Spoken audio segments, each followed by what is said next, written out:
Okay, hello everyone.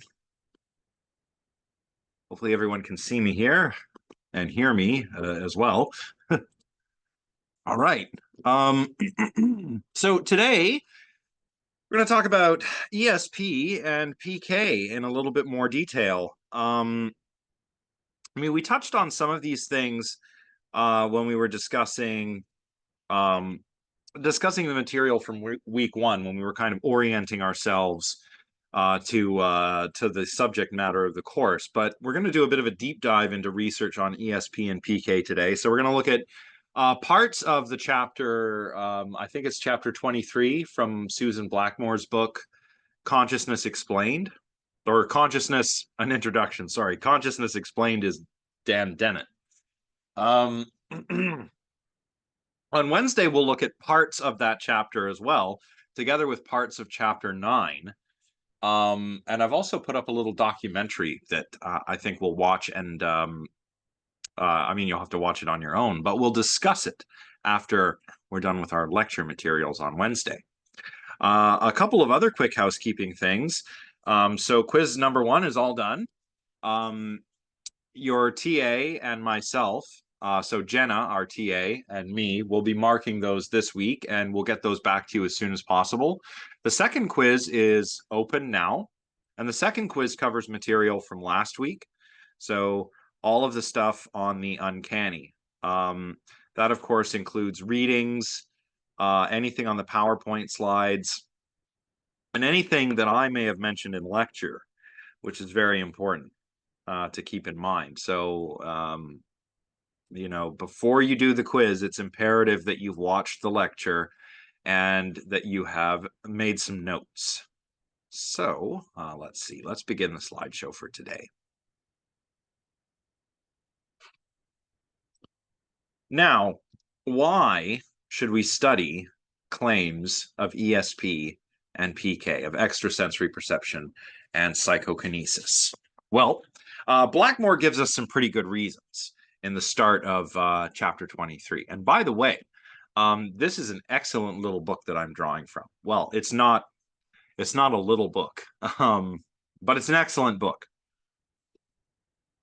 As I've said before, Susan Blackmore was a was a parapsychologist for a number of years. She did her PhD in parapsychology, which was something you could do at the time. After about a decade of null results, she decided that there probably wasn't anything there worth studying, or if there was something there, I don't know what we could say. The phenomenon is so small and inconsequential, and even if it does exist, even if psi abilities do exist, they seem to be beyond conscious control of the people who purportedly have these abilities. So there isn't really anything there worth paying attention to. So Blackmore started as a parapsychologist and became a skeptic. But she's written this excellent book on consciousness, where she's included a chapter on the paranormal. I think for a couple of reasons. One is that, as I just said, she used to be a parapsychologist, so she has some expertise in this stuff. And secondly, as we'll see today, and as we did see last time with the uncanny stuff, there's a lot of discussion on the power of the mental, the power of consciousness, the omnipotence of thoughts, as Freud put it, right? Magical thinking. We've also talked about magical thinking. It's all really interrelated. All of these ideas are interrelated with one another. The idea that the mental can affect the world, right? Now, those are the reasons I think she includes a chapter like this. So it's quite a nice chapter, quite an accessible chapter. So again, let's return to the start of it. Why should we try and study paranormal phenomena if they do exist? Well, levels of belief in the paranormal and experiences of the paranormal, or what I'm really more comfortable calling anomalous experiences, are actually high, right? Belief is high, And anomalous experiences are more frequent than you would think. Just by way of illustrating levels of belief, in this Gallup poll that Blackmore cites, just move myself out of the way of my slides here, that was conducted in 1991 with a sample size of about 1,000 people, it was found that 1/4 of the respondents claimed to have communicated with someone using extrasensory perception. And half of the participants believed in extrasensory perception. A repeat of the poll 10 years later showed pretty similar results. A little less than half of the respondents said they believed in ESP. 31% said that they believed in telepathy, which is a kind of extrasensory perception where thoughts come from another mind. And 26% said that they believe in clairvoyance, where information comes from another object or another place that's far away. The survey also included other items. There were 10 items in total, ghosts, astrology, channeling, which is closely related to mediumship. Um, 3/4 of the people that were surveyed, so over or approximately 750 out of a sample of 1,000 believed in at least one of the items that was on the list that they were surveyed on. And in a British survey with an even greater sample size, well over half of the people that were tested said that they believe in extrasensory perception. The Amir says, to naturalize ESP, you could say that the perception is only sensory based, and anything extra than what you have is just extra to our current understanding of the senses. That is true, and I'm glad you're thinking in those terms. If it did turn out that there was such a phenomenon as ESP, I don't think it could be a non-physical phenomenon, right? There's telepathy like supernatural telepathy. I'm not talking about the kinds of telepathy that exist here. I mean, but there are different outlooks toward this sort of thing where you have like, the paranormal sort of ESP. Maybe you'd see that in scary stories or horror movies or something. But there's also a science fiction kind of telepathy, right? Like, and again, apologies for being such a Star Trek nerd on all of you, but if you think of something like the Vulcan mind meld, right? There's definitely supposed to be some kind of physical explanation for how Spock can put his hands on your face and read your mind, right? So that's just a fun Star Trek-y example. Or, think of the Force, right? If you're like a Jedi or something in the Star Wars universe and you can see things before they happen, right? Like that's why Qui-Gon picks Anakin to come and be his Padawan, right? Because he's real good at that pod racing because he can actually see things before they happen. He has precognition. Well, it's not because of magic, it's because of the Force and midichlorians and all that, right? So there's this sci-fi sort of thing where really what we're getting is a fictional, naturalistic account of these abilities. It's fictional, it's not real, but if it did exist, if Star Trek or Star Wars, if we were actually inhabited one of those universes, these would just be natural phenomena, right? So yeah, okay, I'll stop apologizing for sci-fi stuff. All right. Another reason. Okay, so belief is high. That's one reason. A second reason is that if these phenomena did exist, and this is kind of apropos of my sci-fi example that I just used, then the implications for science would be great. Think about it. If telepathy were real, then all of a sudden it's going to look like we can't rely on double-blind experiments, or even experiments where we have to keep our experimental participants naive, right? I'll explain this in a bit of detail here. Most experiments in psychology, for example, require the participant to be what we call naive. the participant can't know going into the experiment what the experiment is for, right? You tell them after. You have to debrief them. You tell them after the experiment's over, but you can't tell them beforehand. You can't tell them too much because it might affect the results of the experiment. For example, when I was doing my PhD, we did a little experiment where what we were actually studying was how people respond or engage with artificial entities. So we were looking at whether whether this virtual character being more or less human made a different impression on people, or whether people's levels of cognitive or affective empathy made a difference in terms of how they perceived the agent. But we didn't tell them that until the experiment was over. What we told them was that you're going to come in and play a game of 20 questions with our little AI that we've created in the lab. Of course, there was no AI. It was all very Wizard of Oz style, right? One of us was just controlling the agent behind the curtain. Oh, Tula, no, no, no. Sorry, my dog heard something. Tula, hey, come here, come here. Be quiet.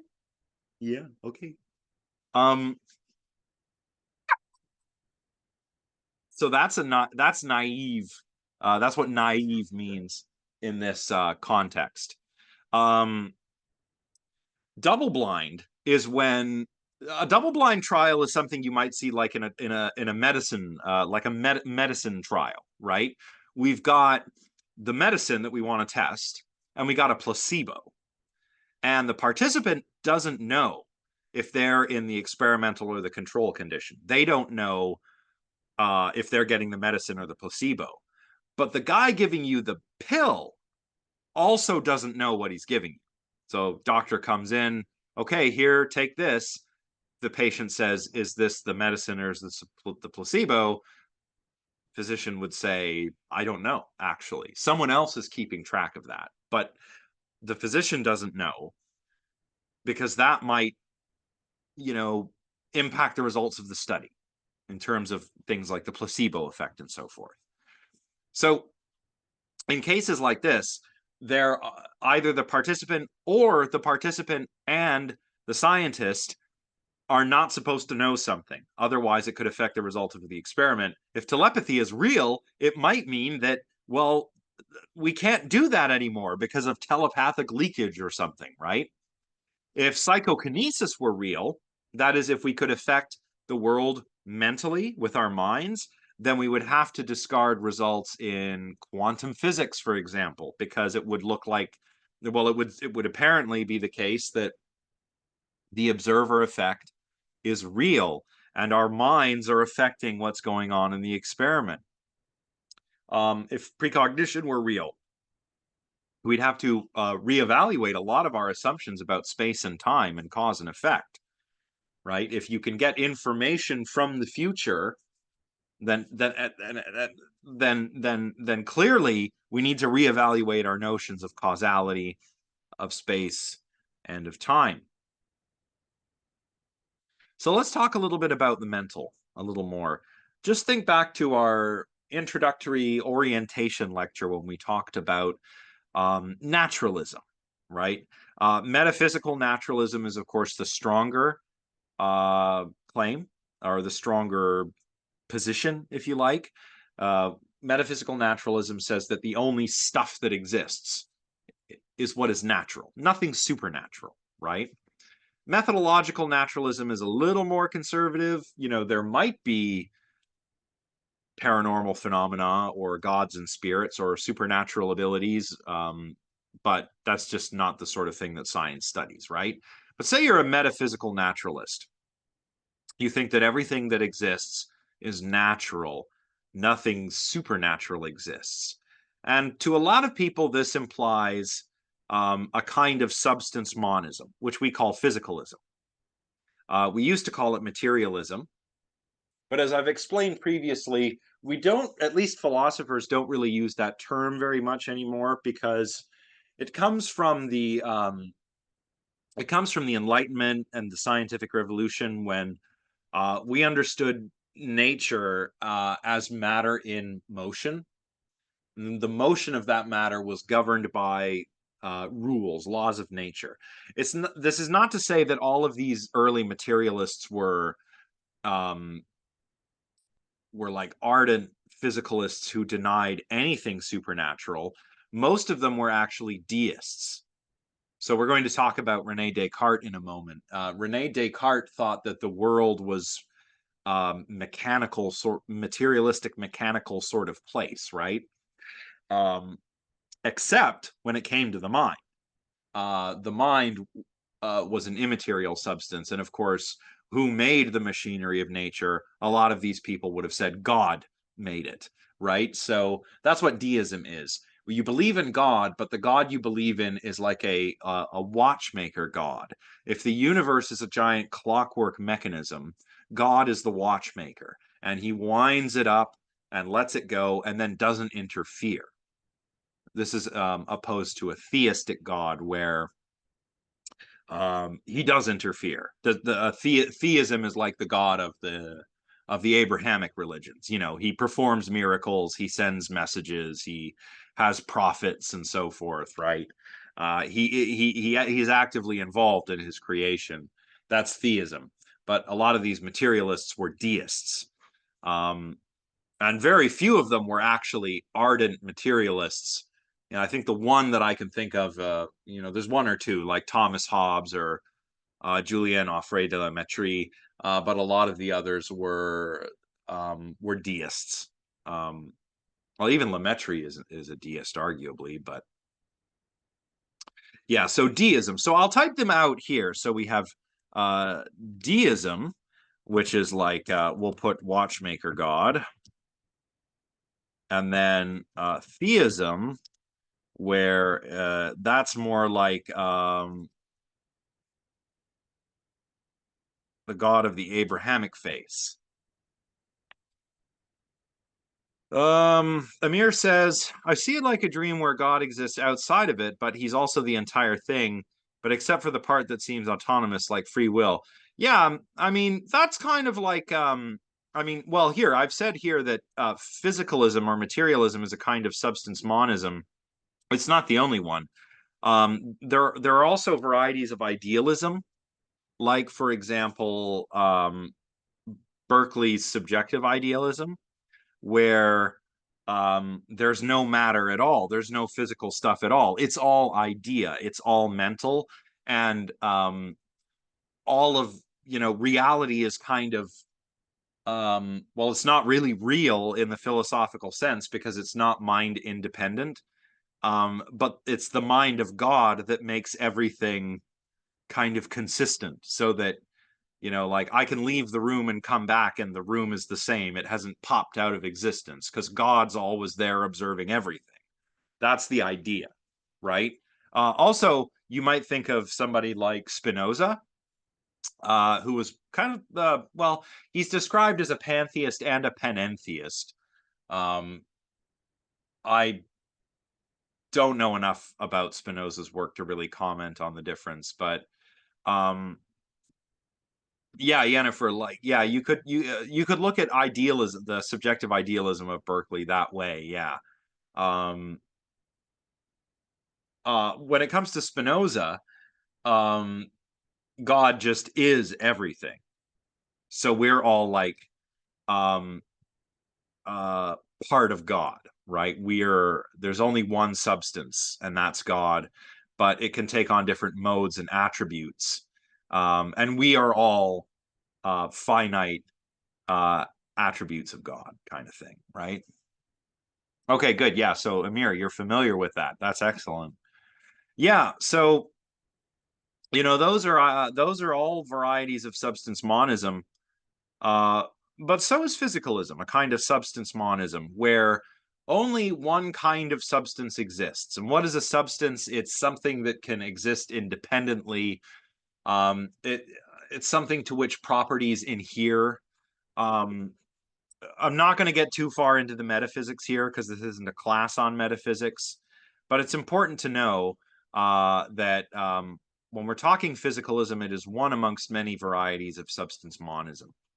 So Yennefer asks, would that be more like Buddhism, the notion of all coming from oneness and eventually returning to it eventually?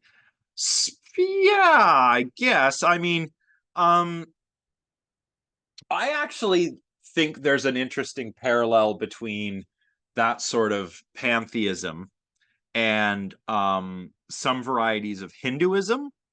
And of course, Buddhism emerged from Hinduism. So, and some forms of Buddhism, like Zen Buddhism, might be more or less like what you're describing. I'm not sure, but I know that on Hinduism, right, there's the sort of world soul, Brahman, which is everything, and all the other gods, Hindu, I'm getting them all mixed up.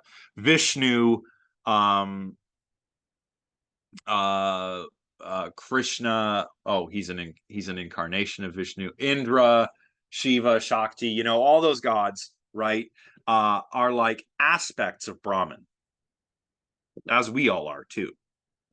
Right now, I'm like a drop that's left the ocean, but one day the drop will return to the ocean, right?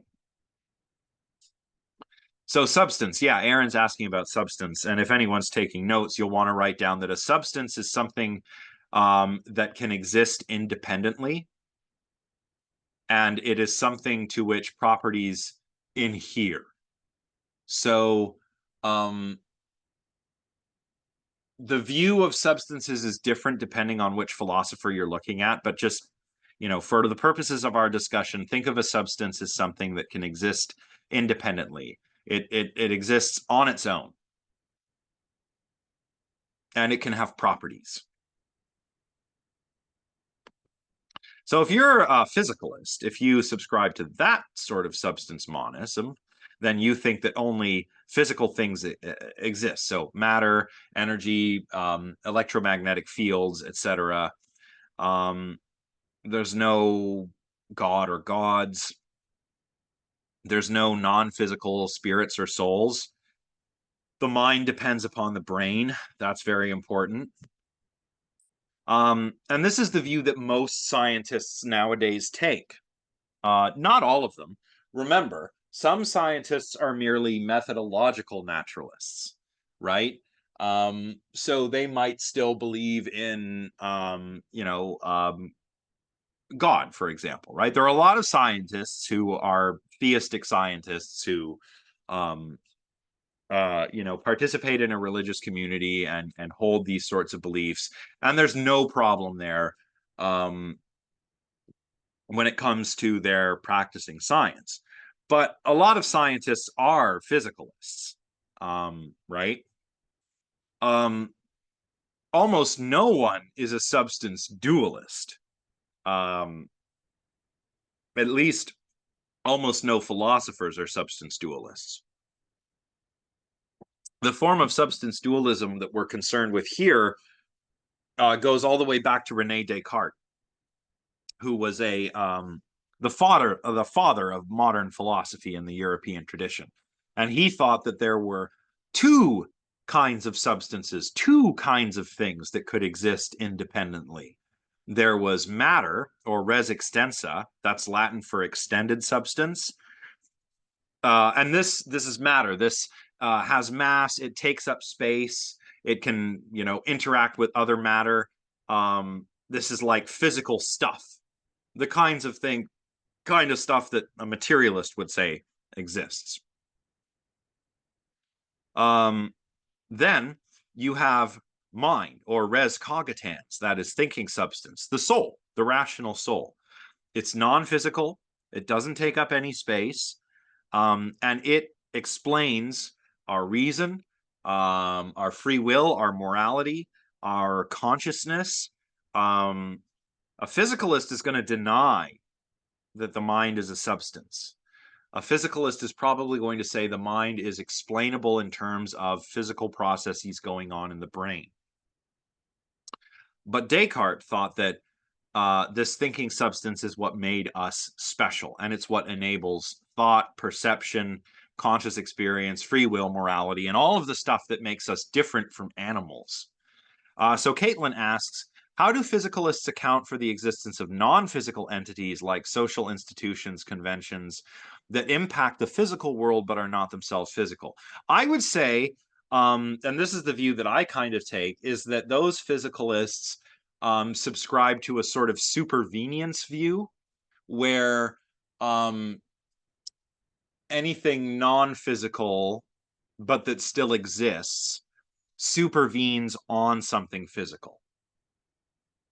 We had actually, just going back, I remember this was a point of discussion in philosophy of emotions, right? I think Caitlin, you might recall the idea from that class where if we're talking about something like aesthetic properties, how are those if those are non-physical, how could they exist? Well, they supervene on physical properties. So a painting might be admirable.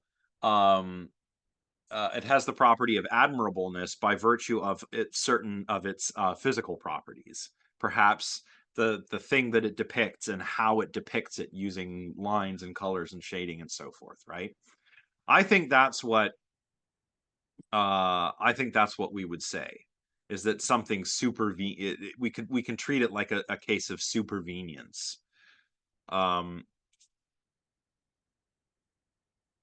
So getting back to Descartes, our bodies are made of matter. In fact, Descartes thought of our bodies as very, very sophisticated machines, natural machines made by God. But res cogitans, that is our rational soul. That is who you really are. If you were to ask Descartes, or you can read through the meditations or the discourses if you want, you'll find that Descartes identifies himself with his soul and not with his body. So what's really real for Descartes is his soul. Now, this is not to say that this sort of dualism originated with Descartes.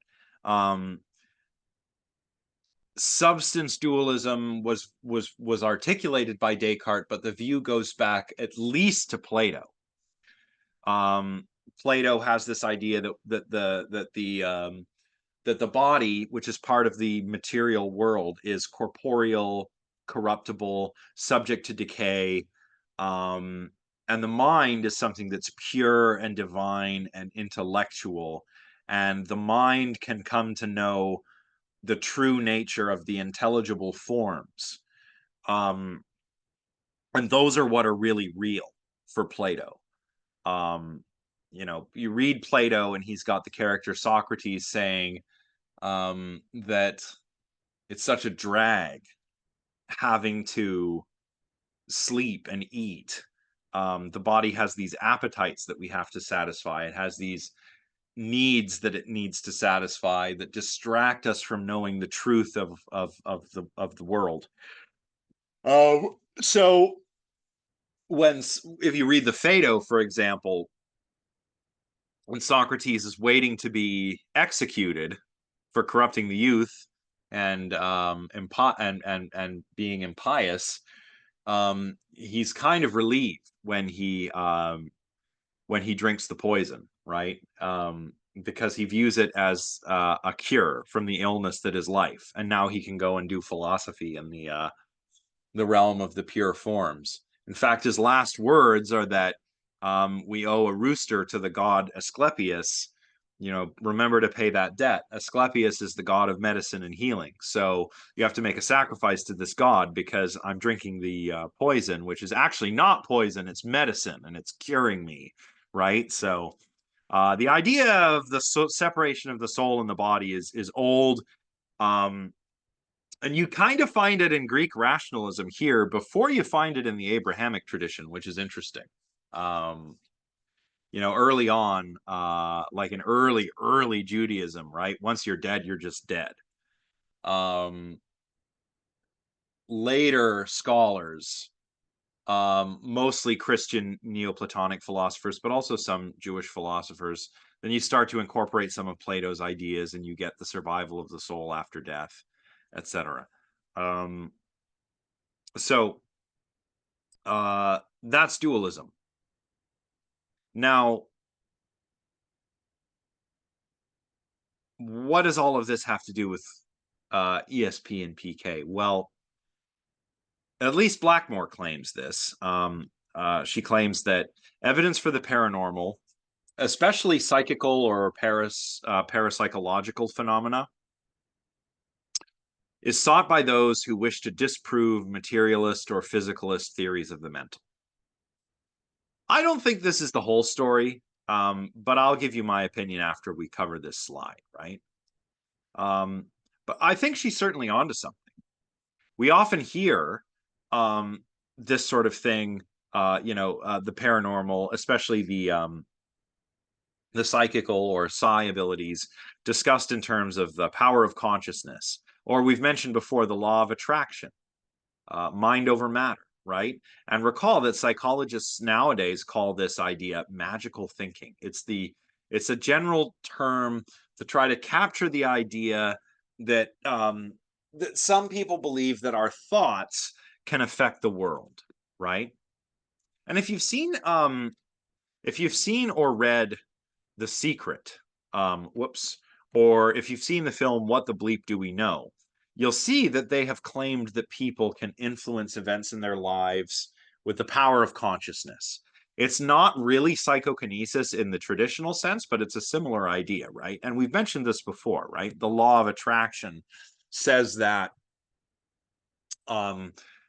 like attracts like. So if you put out positive vibes into the universe, you're going to get positive things happening to you. If you put out negative vibes, negative things will happen to you. Bad stuff will happen to you. That's not how it works. I think the universe is fairly indifferent, indifferent to us. But that's the idea, magical thinking. Another example is this book called The Conscious Universe, The Scientific Truth of Psychic Phenomena by Dean Radin. He was the director of something called the Consciousness Research Laboratory. Now he's the director of the Institute of Noetic Sciences. And he argues in this book that understanding such experiences like ESP requires an expanded view of human consciousness. Does expanded mean a non-materialist or non-physicalist view? That is what Blackmore seems to be implying here. And it's certainly true. And here's where my little rant begins. Well, it's not a rant, it's just my own opinion. We're getting outside of the textbook now. So a reminder, some of this might be on your quiz, so take notes. When the psychical research craze was going on in the late 19th century, certainly a lot of serious scientists took seriously the possibility of psychical phenomena because, on the one hand, it might have, as we've seen, represented something genuinely new for scientists to study, but also perhaps because um, because um, because of the worries raised by a materialistic worldview. William Crookes is a really good example of this, right? He was a renowned chemist, very important chemist in the history of chemistry. And he kind of became obsessed with the idea of life after death and of spirit photography and spirit mediums. I believe it was after the death of his son, right? And if we do live in a physicalist universe, if physicalism is true, and there are no gods or spirits or immortal souls, and the mind depends upon the brain, then after we die, that's it.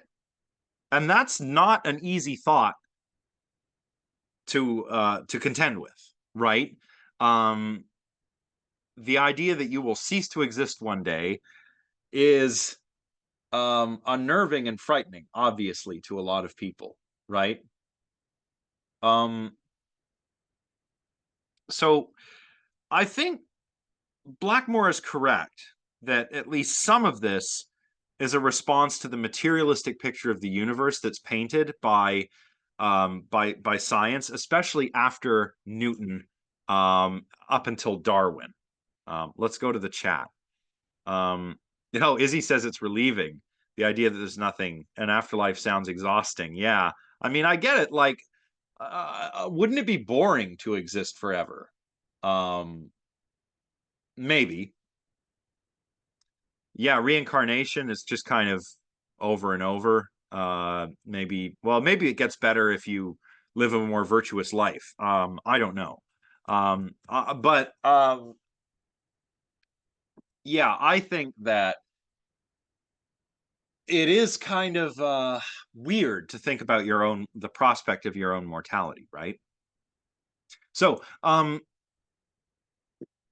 what do I mean when I say after Newton all the way up until Darwin? Well, the scientific revolution is generally considered to have ended with the publication of Newton's Principia Mathematica, where he explains all this stuff about the natural world using mathematics and physics. And he outlines all kinds of important things like the laws of motion and universal gravitation and all of this stuff that had incredible predictive power.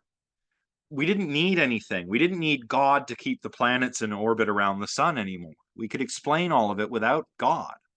Um, and then a little while later, along comes Darwin, and all of a sudden, we're not special. We're not even created in the image and likeness of God anymore. We're just evolved from other animals, right? We're just a kind of ape that evolved from another ape.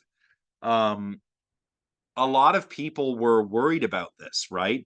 This is what Nietzsche meant, right? When Nietzsche, I mean, you probably, if you know anything about Nietzsche, you probably know where I'm going with this. But the philosopher Friedrich Nietzsche in The Parable of the Madman has the madman coming down from the mountain with his lantern and he's bugging people in the town square. Where is God? Where is God? I'm seeking God. Where is he? And no one knows. They're all like, what is this guy doing here, right? The madman says, I'll tell you. I'll tell you where God is. God is dead and we have killed him. What did he mean by that? What did Nietzsche mean by that? We have removed God as a possibility of meaning in our lives because of our scientific understanding of the natural world, right? So we are the ones who killed God. How will we wipe this blood off our hands, right? Um, that kind of captures, I think, the sentiment um, that's behind some of what Blackmore is saying here, right? About these psychical researchers who um, were genuinely interested in the possibility of life after death because this physicalist, sort of materialist worldview had kind of pulled the rug out from under a lot of our sources of meaning, like the idea of an all-loving God or life after death, right? But I do think that a lot of these scientists were also just genuinely interested in the possibility that there was something else for them to study um, because in the late 19th century there wasn't much for physicists to do. If we just take physicists as our example of natural scientists, Faraday had like we had Newton, that was all good. Faraday had come along and done all this neat stuff with electricity.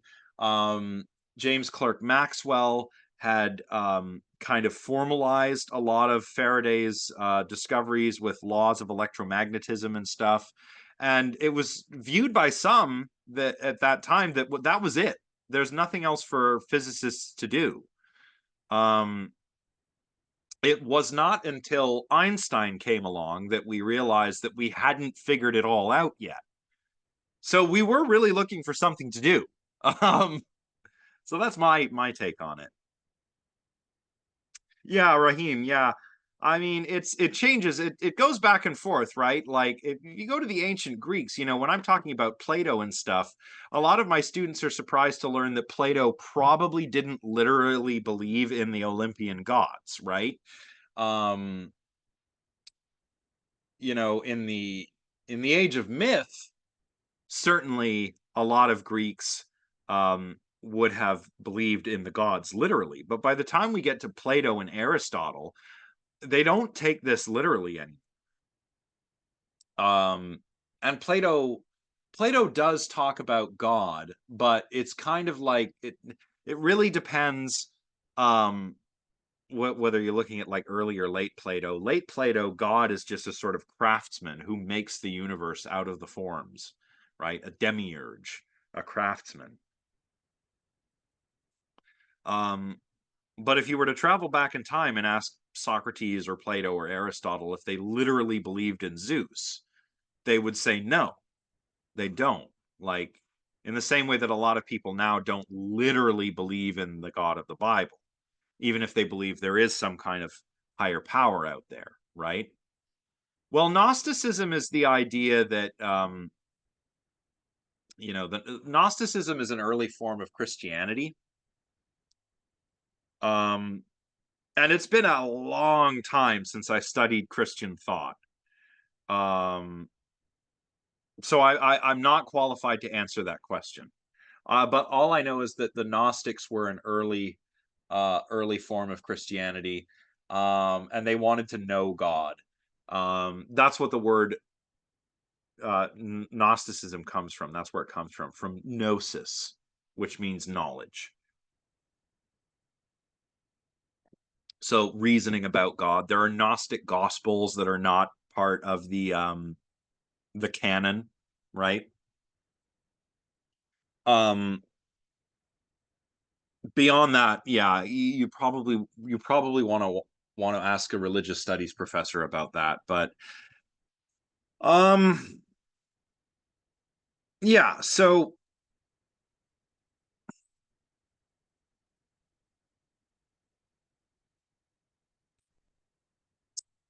where were we? Okay, so we should take these claims seriously.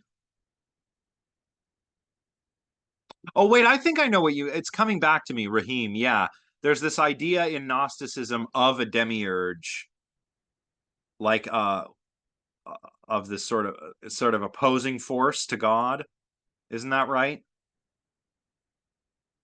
But that's different than, yeah, okay. Yeah, so that's different from Plato's use of the term. The word literally just means craftsman. When we say it demiurge, in Greek, I think the word is like demiurge, demiurgos or something. And that's craftsman or worksman. You can hear it's cognate with ergos, which is work. That's the same root as our word energy or ergonomic from ergos, right? So so yeah, for Plato, the demiurge is the craftsman who yeah, basically is like God. He takes the forms and makes reality out of them, and then for Gnostics it's a bit different. Mm, who assumed the Hebrew God was evil? The Greeks? I don't think so, if that's what you mean. Oh, the Gnostics. I don't know. Again, like I'm definitely not a scholar on early Christianity, but I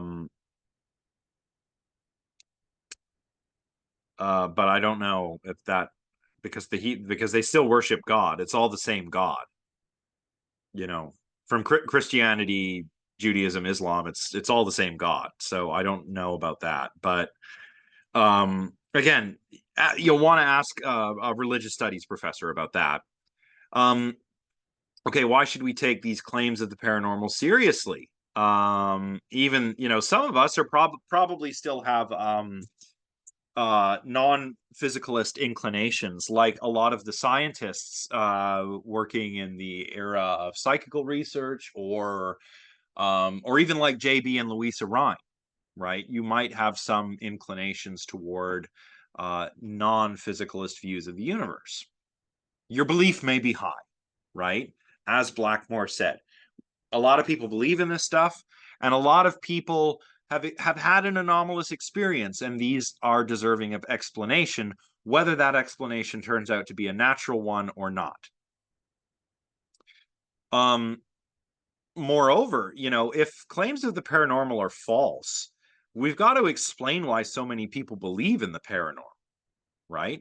And we'd also need to explain these anomalous or paranormal phenomena naturalistically. And if the paranormal claims are true, then we really need to work out the implications for our understanding of reality, right? What would it mean if telepathy were real, or if psychokinesis was real? What would we really know? We could say, oh, we turns out we don't actually know that much about the universe and the way it works, if it turns out that these things are real, right? Any questions thus far?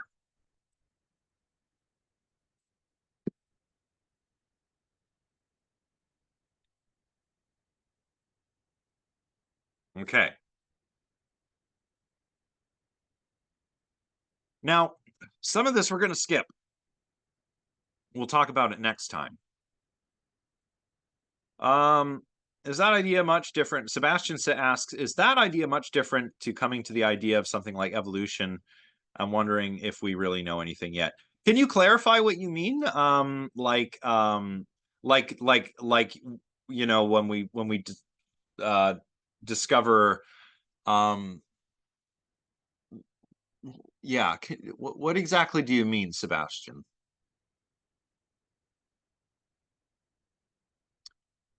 Do you mean that when we discover new truths about the natural world, we have to we also wonder exactly what we really know? Because if that's what you mean, then yeah, certainly I agree. Yeah, I mean, yeah, like, well, if okay, so well, I my view is that if the paranormal turned out to be real, we eventually understand it, it's not paranormal anymore. It just kind of gets subsumed into our naturalistic view of the world. And it's really, like you say, like I think you raise a really good point. It's just like when we discover something else about the natural world, like the idea that we're descended from other animals, um or a big one would be the Big Bang. Cosmologists used to think that the universe was static. It was called steady state theory. The word Big Bang actually was from astronomer Fred Hoyle, who was making fun of people who thought the universe expanded. He was like, oh, the universe is expanding, eh? Well, what did it all start in a big bang or something, right? He was making fun of that idea. But no, now we know, thanks to the work of like Edmund Hubble, for example, that the universe is expanding and that it must have expanded from somewhere, and that somewhere was some kind of singularity that burst into existence in this sort of Big Bang sort of thing, right? And that's wild. That's absolutely wild, right? Um Caitlin, why don't we talk about the your question about Nietzsche before we proceed?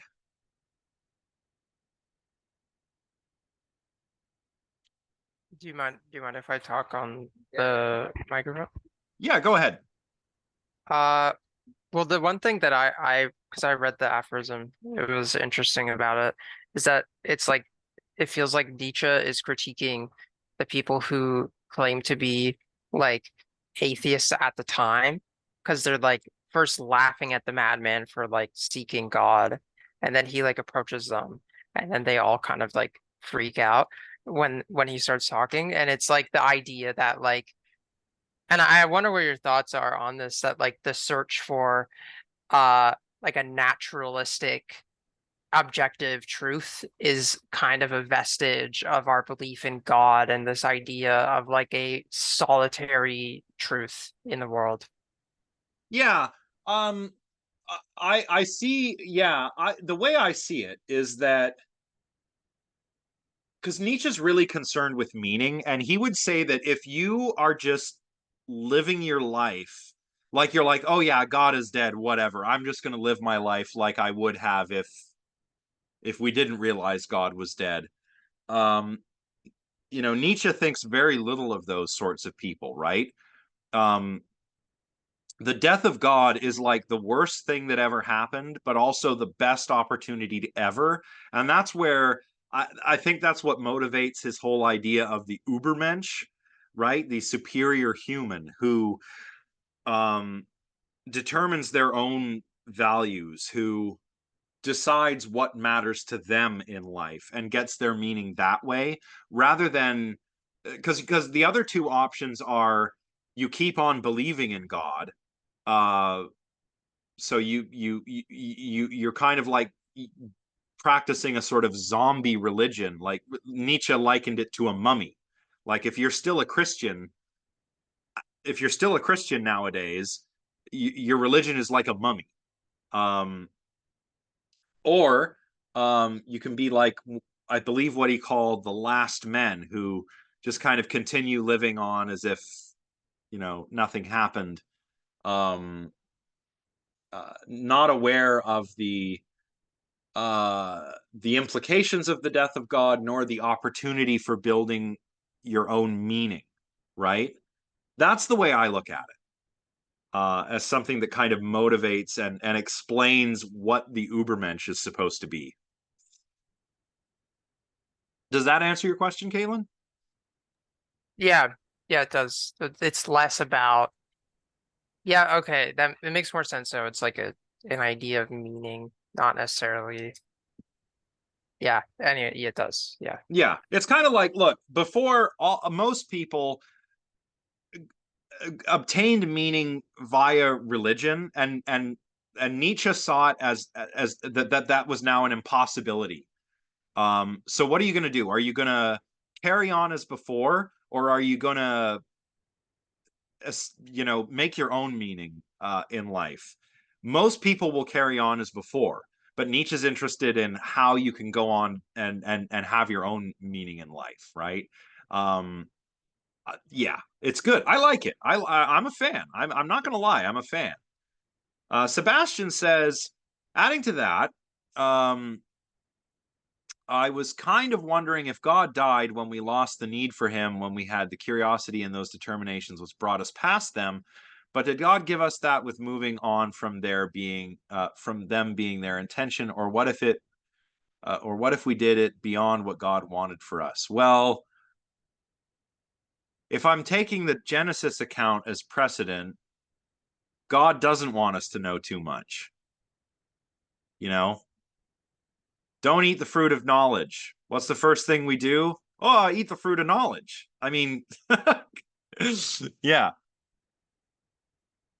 Well, you're asking the wrong person. It's a good question, Sebastian. Did God intend for us to explain the world in a way we don't need him? Well, I would think that God would not, but that's because I'm an atheist, so I don't believe in God. But so would a God ever make us such that we could eventually explain the world in a way where we wouldn't need God? God would not do that. So it kind of counts for me as like a reason to think that there is not a God. Um, of course, this is just my take. I'm not a militant atheist or anything. Like, you obviously don't have to share my view on this. This is my take. So, I'm not going to test you on this and fail you if you believe in God or something. I'm not going to do that to you. um Amir says, I think God intended the world for us to find him through his creation, even though he's invisible. As a theist, yeah. I mean, yeah, fine. Like, fair enough. Like, I think a lot of people see uh a touch of the divine in nature, right? And certainly Spinoza, like I was talking before, Spinoza as a pantheist or panentheist says that God just is nature. And so, God is imminently present in the entire universe, including in us, right? And that's another way of looking at it, right? Um, why would God not do that? Isn't it parental behavior? Yeah, but I don't know. I guess it really depends, like, how plausible or implausible this is to you. probably depends on what you think God is like, right? Um, Theists and deists are obviously going to differ on this, as are pantheists and panentheists. Um, yeah, yeah, Amir, I think that you would appreciate what Spinoza has to say about this, certainly. Um, but to Izzy's question, like, why would God not do that? Well, if God wants us to grow up and be good, independent people, maybe he would. But if God wants us to worship him and obey him, maybe he wouldn't, right? So how this sounds to you probably depends on what you think God is like, if you believe in God, right? Caitlin says, my understanding would be that the universe can be explained physically. And so the purpose of God is only in understanding the meaning of life, which Nietzsche argues is not a way to good. Yeah, I would say, yeah. And that's about where I am. Like, a lot of people I think have a misconception about physicalists, materialists in general, and atheists specifically, like that all of a sudden, if you don't believe in God, there's no meaning and there's no morality, and that's just not true. It's just that the challenge is working that out for yourself, and that's tough. And that's also part of Nietzsche's point, is that not everybody is up for this task, right? Um, Not everybody can live in that kind of world where there's no God. Um, Sebastian replies to Amir, and he says, could go into the idea that God is nature. Yeah, I mean, um, and that's really what, yeah, that's really what I think. A pantheist is just a sexier, pantheism is like a sexier, spiritualized atheism, really. Like God exists, but God just is the universe. Well, it's not very emotionally satisfying to pray to the universe or to worship the universe, right? But I do get it, right? um I've quoted Carl Sagan in this class, previously this term, and in other classes many times, right? We're made of star stuff. We're a way for the cosmos to know itself. Like, that's enough for me, right? I don't need to think of the universe as God. But some people like that, and that's okay. Like, again, I'm a philosopher. I'm not trying to tell you, any of you, what to think. I am trying to help you understand how to think, but I don't want to tell you what to think, right? Anyway, so we are skipping some of this chapter.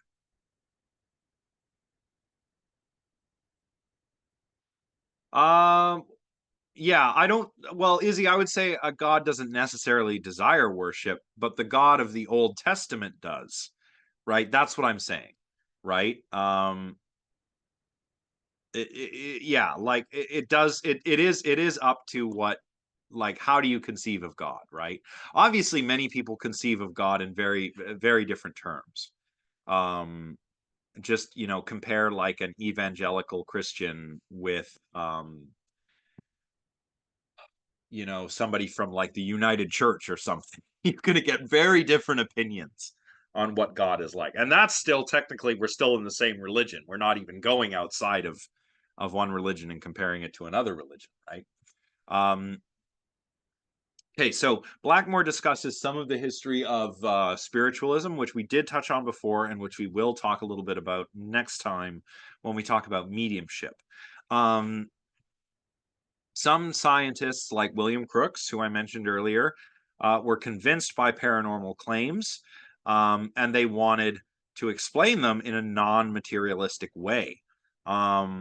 So William Crookes was convinced by spirit photography, for example, and this is the late 19th century, right? Photography is still pretty new, and a lot of people don't know how to how to determine what is really in the photo versus what is an artifact from which is due to the camera, the lighting conditions, the setup, etc. So and some people would use this to great effect. And so a lot of spirit photographers they knew what they were doing. They knew they were making fraudulent photographs. They would they'd basically be doing long exposure shots where there's one person sitting there for a long time and someone else only stands there for a little bit, and so it looks like they're sort of ethereal, non-physical, like a ghost. You can still get these artifacts on modern cameras. You probably are less likely to get them on your cell phone camera, but if you have a proper camera, you know, a handheld, a digital bridge, or a DSLR, or even a film single lens reflex, you'll definitely see artifacts in your photography. But non-photographers don't know about this, right? So there were plenty of people that were fooling people. You know, I mentioned the Cottingley fairies before. These images of little fairies that fooled Sir Arthur Conan Doyle, for goodness sake, right? You could think of these early spirit photos as the 19th century equivalent of deep fakes, right? Nowadays, there's a worry over deep fakery, where, you know, we could have a video of somebody saying something that they didn't really say, right? Because it was altered with computers. It's a similar thing with this, right? William Crookes was certainly enticed by the spirit photography and spirit mediums, but others like Michael Faraday treated these claims very skeptically. In fact, when we talk about mediumship next time, we're going to look at how Faraday investigated claims of investigated table turning seances. So that'll be quite fun. The origins of parapsychology we're a little bit we're a little familiar with already. We know that J.B. Rhine and Louisa Rhine began studying parapsychology at Duke University. And when they did this, they did not look for unique individuals. They looked at ordinary people. So they weren't looking at mediums who claimed to communicate with the dead. In fact, their research largely eschewed the possibility of life after death. Rather, they were looking at psi abilities that ordinary people were believed to have. We talked about how they tested for ESP, especially telepathy, using Zener cards, right? Those cards where there are 5 different kinds of cards.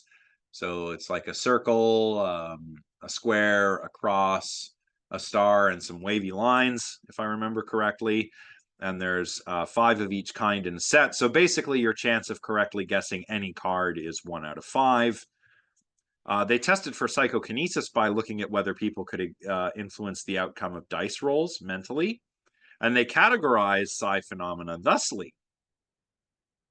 The term psi was actually coined by the Rhines, and there are 2 branches to it. There's extrasensory perception. So under that umbrella, we have telepathy, which is the transfer of information from one mind to another. Clairvoyance, which is the transfer of information from one object or place to a person. And precognition, which is the transfer of information from the future. And then there's PK, or psychokinesis, which replaces the earlier term telekinesis. This is moving things with your mind. It's an extra motor or extrasensory motor ability to move things with your mind.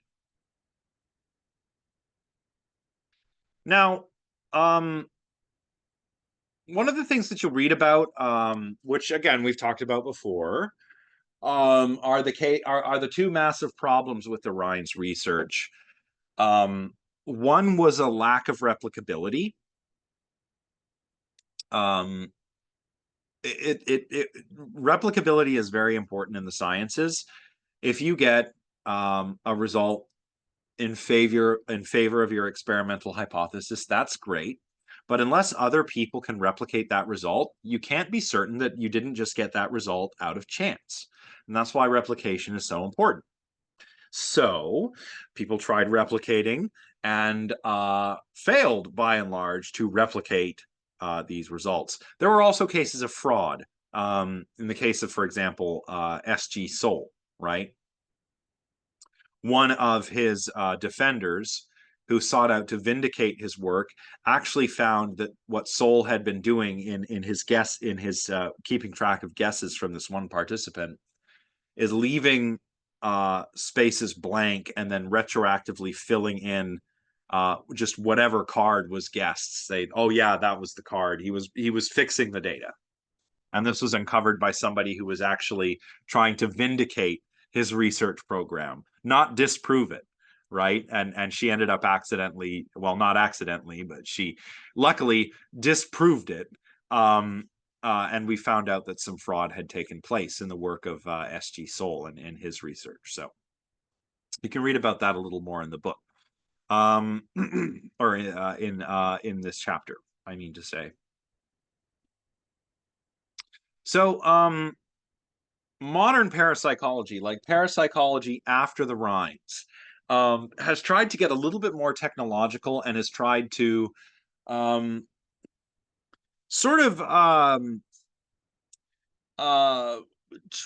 try a variety of different methods to establish whether psi abilities exist. One of these is dream research. So this took place at the Maimonides Medical Center, this study. And these experiments used a free response method. Compare like Zener cards. Zener cards are forced, right? Or if you think of like an Otto Gansfeld experiment, those are forced choice. You don't just get to pick whatever you send. If you're the telepath and you're supposed to send something to someone in a dream, you don't just get to pick whatever you want. You're given a number of choices and you have to pick from those choices, right? Or maybe you don't even get to pick. Maybe they just shuffle up a bunch of pictures of objects or locations and you draw one and that's the one you have to send, right? So then participants would sleep in a lab and they'd be woken up during REM sleep because REM sleep is when you dream. So when you're awakened from REM sleep, you can easily recall your dreams, and these subjects would have to report their dream. While they were sleeping, their agent, our telepath, would be looking at a target that was chosen for them, and they'd be trying to send that target to the dreamer. So maybe I pull a card is selected for me at random and given to me, and it's a card with a picture of a cat on it. And so, okay, I, as the agent, have to try and send that information to the dreamer. There were some interesting correspondences between the targets that the agent was viewing and the dreams reported by the participants. And we're talking a small set of targets, between 4 and 6, so that we can easily work out the probability of a correspondence between what the sender is sending and what the dreamer is dreaming having happened by chance. Sometimes when we're comparing imagery, the participant, the dreamer, would do this. Sometimes an independent judge. It's probably better to have an independent judge doing it.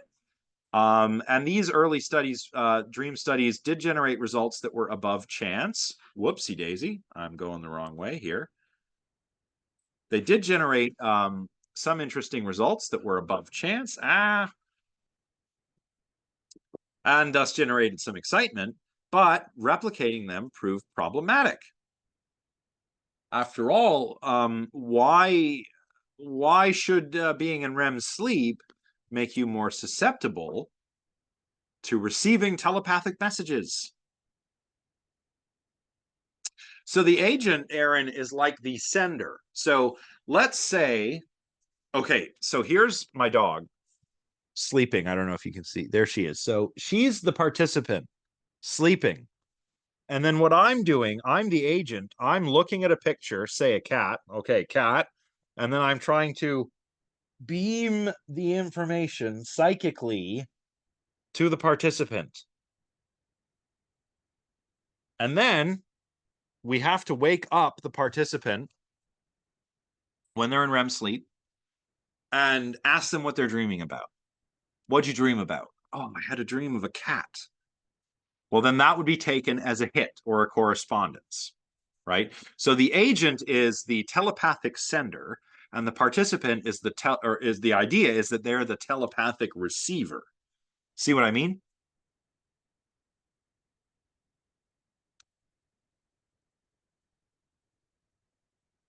Now, before we go on break, why should we expect dreams to be of interest to us here? What is it about dreams that would cause us to think that perhaps people are more telepathically sensitive if telepathy is a real thing? Why? Why? Any of you care to guess? Blackmore actually doesn't tell us. Well, when we're dreaming, that's a good guess, Monica. And I think it relates to some of what somebody like thinkers like Russell Targ have to say, where the mind is quieted and we can access our innate psychic abilities. Similarly, Thomas says it's like more of a raw state of consciousness. Masumi, no outside things to affect our senses. Absorb well, Amir, we actually don't absorb very much of our environment when we're asleep. Um, uh, the fact is that when we're dreaming, our brains are just as active as when we're awake. Caitlin, I think you've nailed it. There are plenty of associations with the paranormal, like visions and precognitions in dreaming. Yeah, like think about ancient history, right?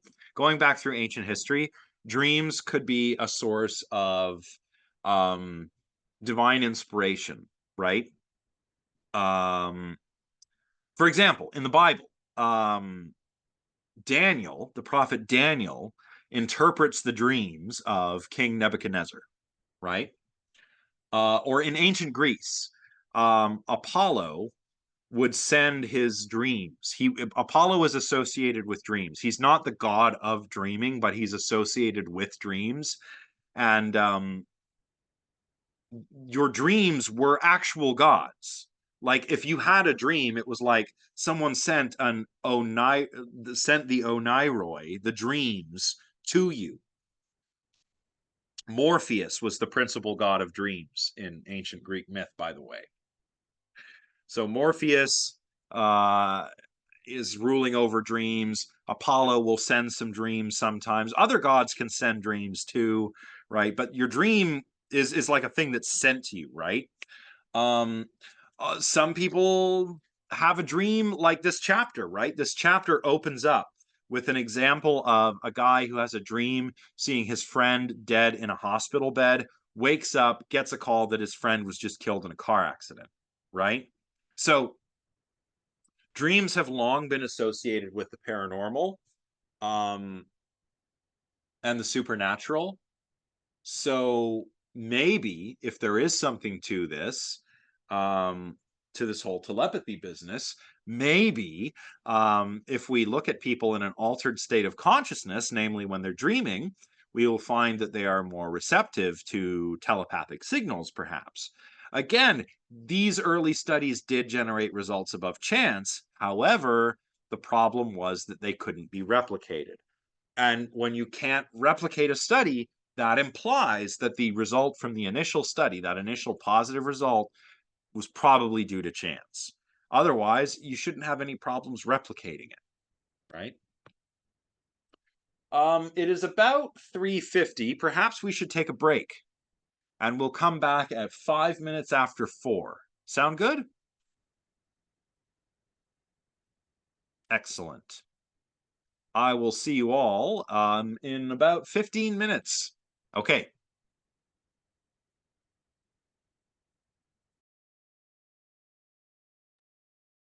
Okay. Let's get back to it. Share my screen again. So we discussed the dream studies that were done at the Maimonides Medical Center. Of course, with the issues involving the lack of replicability, this research method kind of fell out of favor. But they adapted the methodology to look at something called remote viewing. Remote viewing is a purported paranormal ability where a target person goes out to some remote location, looks around for a bit. The subject sits somewhere else, relaxes, and reports on the impressions that she receives from the target person.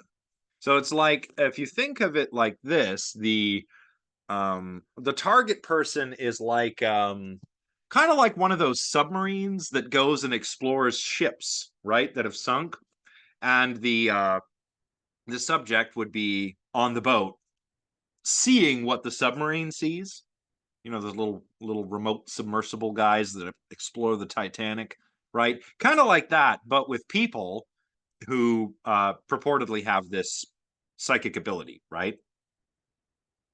Later, an independent judge will try and match up the impressions the subject received with the list of possible locations that the target was at.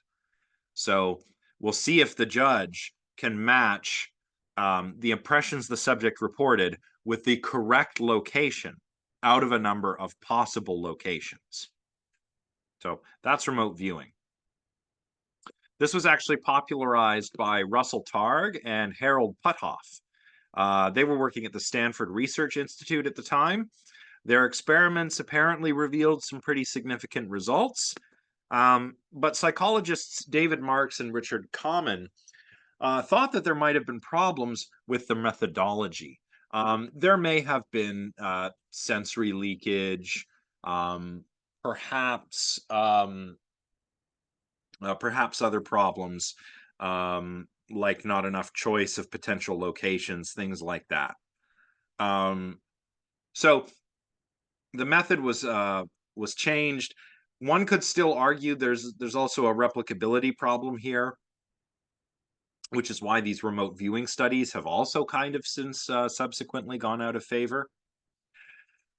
But who's heard of this? Stargate, not the Kurt Russell movie, not the science fiction franchise, the research project Stargate. I wonder if anyone is familiar with this.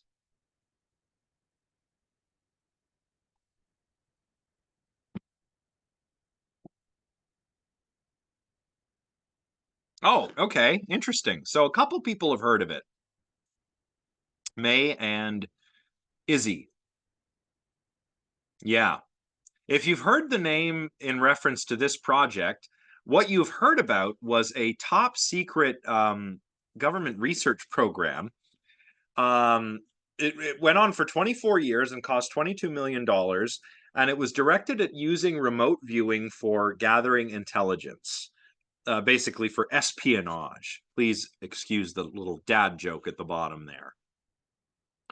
The idea was that, and this was highly classified for a number of years, but it was like a Cold War thing. It was actually in response to reports that the Soviet Union was trying to use psychics in the same way. Yeah, yeah. I mean, the CIA's done some weird stuff for sure.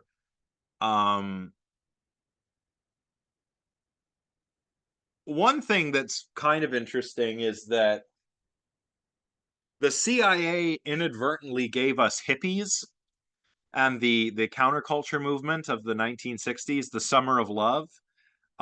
This was via their MK Ultra program, and there's a lot of conspiratorial stuff surrounding this. But what was really true about it was that they investigated the use of LSD for interrogation and mind control.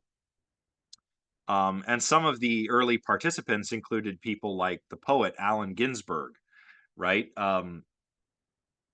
They didn't end up controlling anyone's minds, but what they did do is get a lot of people interested in psychedelics. Yeah, Ted Kaczynski, the Unabomber, as well. Very good. So they inadvertently kind of kicked off the whole hippie thing, which is incredibly weird if you think about it. Yeah, but Ted Kaczynski was boy, he was a strange one. Mathematical prodigy who became a hermit and a radical anti-technologist. Um, after the end of the Cold War, when all of this was declassified, Someone else in the chat. Oh, did he have schizophrenia? I wasn't aware of that. Well, if that's true, then it's definitely not a good idea to do psychedelic drugs if you have schizophrenia. I'm not that kind of doctor, so this isn't medical advice. Oh, interesting. Yeah, wow. Tried not to get diagnosed. Okay. Very interesting. Well, it's certainly not a good idea if you have schizophrenia to do psychedelic drugs. Um, it's not a good idea. It's also not a good idea if you are on antidepressants, like especially selective serotonin reuptake inhibitors and those sorts of things. It's a pretty bad idea, so don't do that. Um, Bad stuff can happen. Um, so after the end of the Cold War, this stuff starts to get declassified. And the American Institute for Research does a report on the Stargate project. Ray Hyman was actually one of the skeptics who was working on this. Jessica Utz was a statistician who thought that the Stargate research program provided good evidence of psi phenomena. In fact, the best evidence of psi phenomena to date. Hyman, as well as Milton, Wiseman, uh, questioned the methods used, and Marx wrote that Stargate represents a series of closed off, flawed, non validated, and non replicated studies, concluding that remote viewing is nothing more than a self fulfilling subjective delusion. Quite, um, quite harsh. But whether you believe in ESP or not, the government did officially conclude that ESP could not be used for espionage. No other country has successfully employed ESP in espionage either. Now, this is also one of those things where you start to cross over into conspiracy theory territory, right? And I think you can see why, right? Um, well, of course, if ESP did work for espionage, they wouldn't tell us. And there are actually a lot of people who believe this, right? Your Alex Jones sorts of people, right? But and I'm not saying trust everything the government tells you, but you can be pretty confident that that there is no reason to think that ESP can be employed for spycraft. Okay, what's next? Russell Targ, the physicist, would continue in his research on ESP and remote viewing, despite some of the problems raised by the lack of success that we've just reviewed in Stargate and for remote viewing studies. Yeah, kind of an opposite proof, Thomas says. If ESP were real, I have no doubt they'd have used it for war by now and then declassified. Yeah, that's true. Yeah, I think that by now, if this were real, there would be, if not declassified, it would be impossible to keep a lid on it. And the reason I say that is because governments they're actually pretty bad at keeping secrets. Yeah, put tinfoil on it. Yeah, governments are actually pretty bad at keeping secrets, right? I've said this before. The Clinton administration could not keep it a secret that Bill Clinton had an affair with Monica Lewinsky, right? They could not keep that a secret. How would they keep aliens a secret or ESP spies a secret, right? People are just not that good at keeping secrets. Well, maybe okay, fair enough, Yennefer. Maybe the lizard aliens are better at it. Right? I know we're joking around here, but this really is indicative of how conspiratorial thinking works, right? Evidence, um, a lack of evidence is used as evidence for the conspiracy theory, right? Okay, so let's talk about the elephant in the room. Just a little digression on conspiracy thinking. Uh, uh, what happened this weekend? Have y'all been following the news? Yeah. Yeah, the whole Trump getting shot. Yeah, which is wild, right? Now, of course, I've got an interest in yeah, Jack, that's where I was going, right? A lot of people are saying, "Oh, it must have been staged." And I think it's pretty irresponsible to make a claim like that without any evidence. Um, but when you press them on the fact that, what reason do you think what reason do you think that this is staged? It's like, oh, well, they didn't hit him. The Secret Service took too long. They let him uh, do a fist pump when they should have been covering him up and all of this. And it's like, well, okay. Um,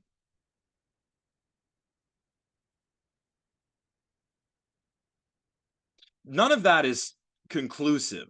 None of that is conclusive proof of a staged assassination attempt. And yeah, like Izzy said in the chat, um, naturally occurring incompetence, right? Arguably, a lot of these Secret Service agents probably never had to deal with an active shooter. This stuff does happen, but it doesn't happen like this every day. And people mess up all the time, right?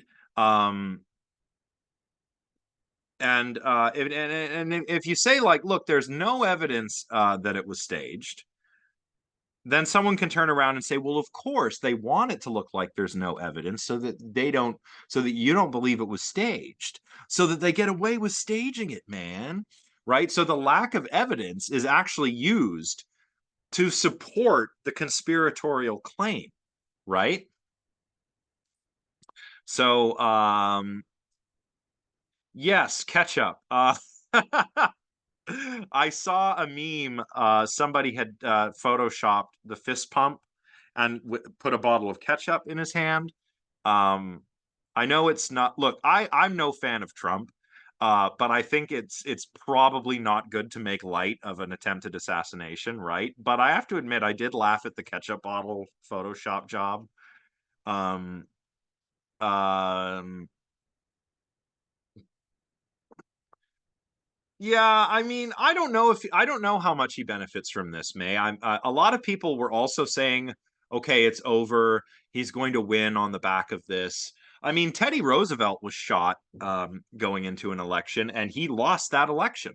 So, not necessarily. Um, um, I think that how he handles this,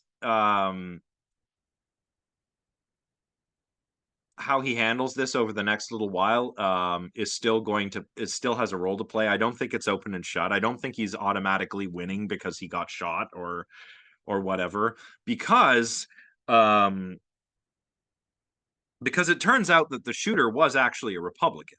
um and this is the crowd that wears AR-15 pins to go into Congress every day, right? These are the gun nuts.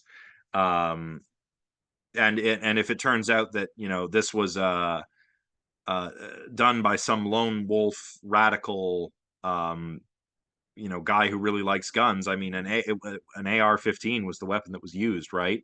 Um, Basically, how this all gets handled by Trump and his base, I think, is yet to play out, and it's not straightforward. It's not straightforwardly obvious to me that he benefits from this. Um, Yeah, it's weird. It's sus. But I mean, things like this happen. Yeah, and that's yeah, Sahajveer. Yeah, that's the point. Like, that's another point, is that everyone's like staged. But yeah, somebody died and I believe two other people were seriously injured. That's a problem. To be honest, I would I would say that people the people who were there, and also Trump himself, have probably not finished processing this, right? Because this is a traumatic event. And sometimes when a trauma happens, it doesn't feel real. You know, that's another thing. Like, what does Trump do the next day? He goes golfing. So a lot of people are like, "Oh, it was obviously staged because he wouldn't be golfing." Well, he might if the actual gravity of what almost happened to him hasn't hit him yet. And it often takes a bit of time for the weight of something like this to really, hit someone. So, um uh yeah,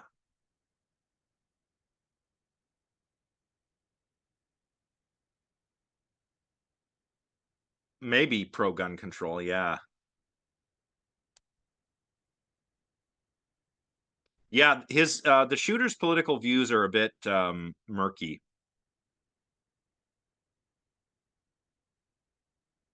Well, he apparently donated once to a Democratic thing.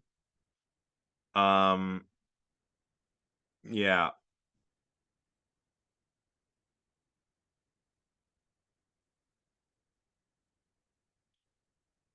yeah. There's lots of interesting comments in the chat. Yeah, paranormal. Trump is paranormal. Yeah. Um,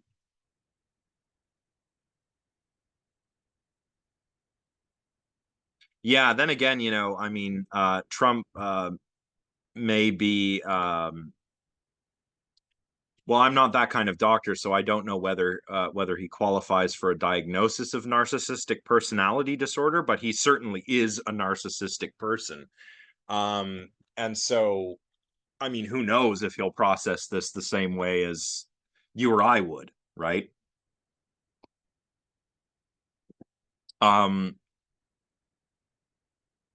Personally, I've never almost died, so I don't know how I would deal with something like this, but um, I think that jumping my point is that the claim that it's staged, which we're hearing from both sides of the aisle, really, there are Democrats and Republicans making this claim, I think is premature and probably almost certainly wrong.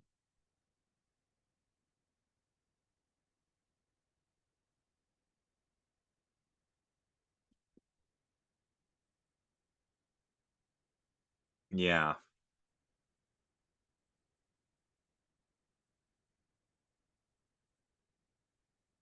Yeah. Yeah, that Fallon, that's a good point. Like if it was staged, maybe he'd be playing for more sympathy, but he acted like he always acts.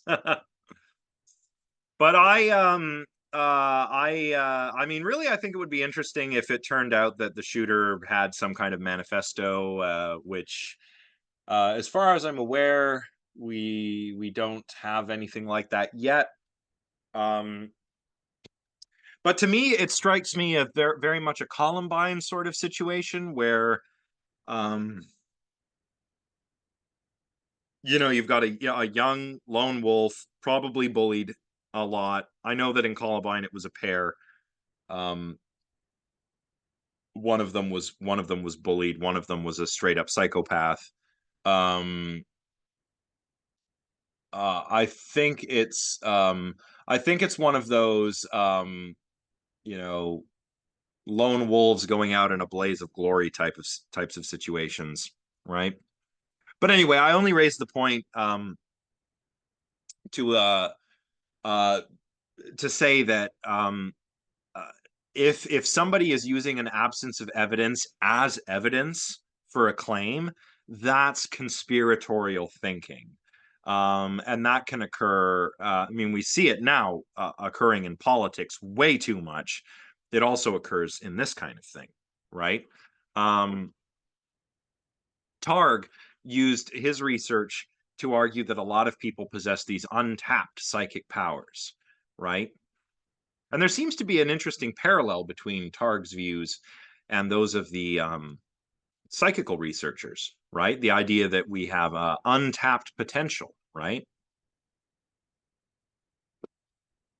So, um, maybe, as he claims, it's the clatter, quote unquote, clatter of the conscious mind, which suppresses our psychic abilities.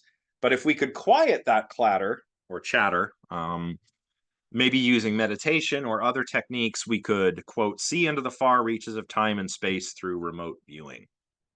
I mean, I'm a skeptic, but I think it would be quite cool if something like that was true. Wouldn't it be great if we could understand the mysteries of time and space just by using our minds? That would be wonderful, right? So, although I am a skeptic, um, I mean, it would. I still think it would be cool. If something like this turned out to be true. A lot of controversy also surrounds the Gansfeld experimental paradigm. So we've talked about this previously. We have our participant, excuse me, lying down, um, wearing these headphones. You can see here wearing some headphones. These play white noise. These are each one half of a ping pong ball that are placed over the eyes, and there's this red light being uh, cast over our participant and shining on the ping pong balls. That creates a uniform pink or white field of view. That's the Gansfeld, the whole field. And it's thought that rather like the dream experimenters, that this altered state of consciousness produces a psi-conducive state of consciousness. So you go into the Gansfeld and you report everything you experience. You know, what enters your stream of consciousness, and it's recorded so we can examine it later. Now, while this is happening, there's a sender in a remote location. They're viewing maybe an image or a video, and they're trying to send this information to the person in the Gansfeld. After about 30 minutes, the participant will be shown 4 pictures or videos, and they have to decide which one was the target, which one the sender sent to them while they were in the Gansfeld. Now, sometimes we'll have an independent judge doing the choosing of the target. They'll compare possible targets with a transcript of what the participant was saying when they were in the experimental paradigm. And a lot of researchers claims they have had pretty successful results using this technique. Some even say it provides a reliable means of replicating psi experimental results, but a lot of people disagree. This is interesting for me because I grew up again around North Bay, Sudbury area, and in Sudbury there is Laurentian University. And at Laurentian University, when I was young, there was a fellow by the name of Persinger, who was essentially doing this research. Sometimes he'd even be featured on television documentaries on the paranormal. When I was young, I found it all quite fascinating. I thought, wow, that looks really scientific, right? They're in a lab, they put the headphones, and there's a weird light, and wow, looks really scientific with all those gadgets and whatnot. But as I got older and as I looked more into this stuff, I became more of a skeptic, and I thought to myself that um, this is probably a big draw in terms of interest and research funding, but there's probably not much to it. Because people have been doing this for a while, and despite the claim that the Gansfeld apparatus provides a reliable means of replicating psi experiments, it turns out that it doesn't. And that's why it's very controversial. And that's the number one problem. Like I really can't emphasize this enough. The number one problem with a lot of parapsychological research is just that none of it is replicated, which um, when you look at the big picture, suggests that the above chance results were in fact due to chance. So, how about remote staring? So, this is an interesting experimental technique where parapsychologists like Rupert Sheldrake will claim to have uncovered evidence that people can tell when they're being watched, even when they can't see the person staring at them. And this is quite interesting, right? Um, all of us, I think, at one point or another, have had the feeling of being watched, right? Have you ever had that feeling? We talked about it a little bit when we were discussing the uncanny, like, the idea that there's a photograph or a painting whose eyes seem to follow you across the room and you feel like you're being watched. Or Sartre's seeing eye of the other, where there's a fellow spying on someone through a keyhole, and then when he realizes that somebody is seeing him spying on someone else, he feels watched, right? It's creepy, that feeling that you're being stared at. Um, and Sheldrake thinks that this feeling actually occurs because there's some kind of uh, psi influence, I guess, making contact with you somehow while the other person is staring at you. So this is called remote staring, and he uses interesting apparatus to investigate this purported phenomenon, like video cameras and online methods. This is try to avoid sensory leakage, right? Because maybe if I'm in the same room with you, maybe you can hear me turn to look at you. You hear my chair creaking, and then you get the feeling um, that you're being watched. So the sensory leakage is coming from your auditory system, which tips you off to the fact that you're being watched. So really there's no remote staring at all. You're just hearing somebody move, right? So you got to do it in a remote way so that someone's in a different room or in a different location altogether.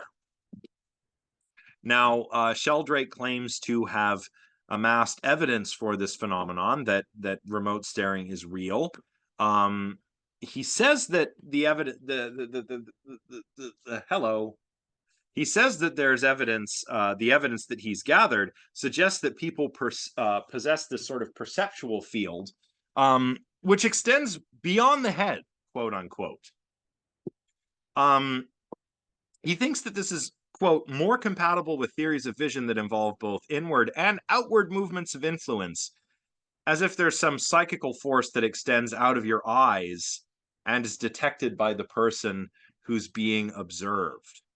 Now, one of the problems with this is that it just flies in the face of the received view of vision, right?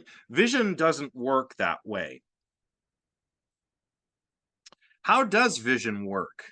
Do we have any aspiring vision scientists, aspiring optometrists, perhaps, in the class?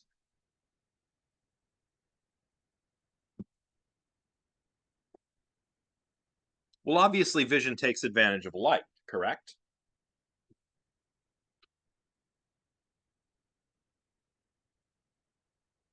Okay, I'll explain it, but I want to see if anyone else wants to take a stab at it. Maybe one of you is typing right now, but if not, I'll go ahead and explain it. Okay, so the eye basically works like a camera obscura, a pinhole camera. Your pupil is like a little hole, and light can come in, and it hits the back of your eye, the retina, which is where your rods and cones are. The light causes those rods and cones to fire and send nerve signals down your optic nerve into the optic tract, eventually to your occipital cortex, and then from there to various places in the brain where you have, vision. You have different sort of visual faculties, like vision for recognizing objects versus vision for navigating through your environment and manipulating objects and so on. The point is that stuff comes in, it doesn't go out, right? It's not like, an Aristotelian theory of vision where your eyes are almost like flashlights or radar towers or something, where they send something out and it gets reflected back. No, it's all light coming in. That's how it works. There's no psychical force extending out from your eyes, right? If there were, we should be able to detect it, and not with, someone's feeling that they're being stared at, but with actual objective measures, and we can't, right? And that's why critics accuse him of misunderstanding theories of vision and of mistaking signal for noise, which is, ultimately in this context, amounts to misunderstanding what he's seeing in his data. Interesting, Fallon. I've heard that blind people can feel when someone is staring at them. I assume it has nothing to do with actual vision at all, if that were the case. Yeah. I have not heard that, but perhaps some visually impaired people do report that. Um, again, this could be sensory leakage. Um, like I used to practice guitar in my room when I was a kid at home, and I wanted to do it by myself, right? I didn't want anybody looking at it. But sometimes my grandma would like kind of sneak down the hall and listen because she liked hearing me play, right? Which now I appreciate more. I'm like, oh, that was nice of her. But at the time, I was like, then go away, right? And I could always just tell when she was there because I think I was hearing, maybe not consciously, I was hearing the floor creaking. Maybe seeing a shadow cast at the bottom of the door. So that's also sensory leakage. It could work this way if this is indeed the case with visually impaired people. But again, I'm not sure that it is, right? Because there are a lot of weird anecdotes around people with sensory deficits, like that blind people always have heightened senses. That is true in cases where people are congenitally blind for neuroscientific reasons, but it's not true of people who lose their vision later in life, right? So I don't know. Sheldrake is also the morphic resonance guy. Has anyone heard of that idea of morphic resonance? If you've heard of it, let me know in the chat.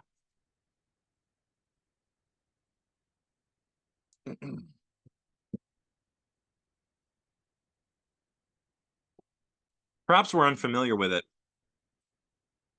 Sheldrake says that morphic resonance is this sort of like non-physical um, phenomenon where information is transferred. Yeah, okay, Sebastian. Yeah, kind of. It's kind of like that. It's more to do with like, have you ever? Okay, so who knows what murmuration is?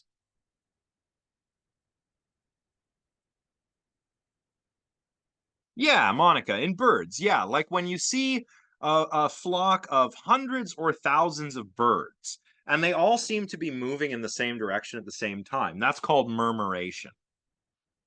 Sheldrake thinks that that is explained by morphic resonance, a sort of almost like telepathic bond between the birds.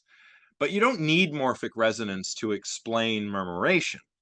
In fact, um, you just need to posit that each bird is following a few simple rules. Um, stay within such and such a different distance from the bird in front of you and beside you. If the bird in front of you changes direction, then change direction.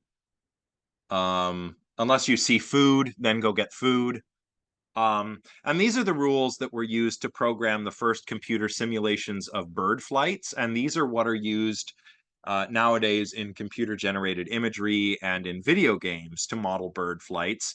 And the behavior of birds, insect swarms, fish schools in these simulated environments is nearly identical to the behavior of birds in murmuration. So we don't need morphic resonance to explain murmuration. We just need for the birds to be following two or three very simple behavioral rules. Murmuration is therefore what we call an emergent phenomenon. It's something that's very complicated, which emerges out of simplicity. In this case, the simplicity is, two or three simple rules that each bird follows, just rules that describe the bird's behavior. It's not like the birds are like, okay, got to follow rule number 1, 2, and 3 when I'm flying in a flock, right? They're not consciously aware of what they're doing, but these are rules that just describe the bird's behavior. And when we implement these rules in a flock of computer generated birds, it's exactly the same as murmuration in like a flock of starlings or something, right? So that's an interesting fact about Sheldrake. He's the morphic resonance guy. So it seems like the evidence for ESP is quite lacking. But what would happen if one day we discovered some good evidence that ESP exists? What would that mean for science? A lot of people would probably claim that it illustrates the earlier mentioned power of consciousness, right?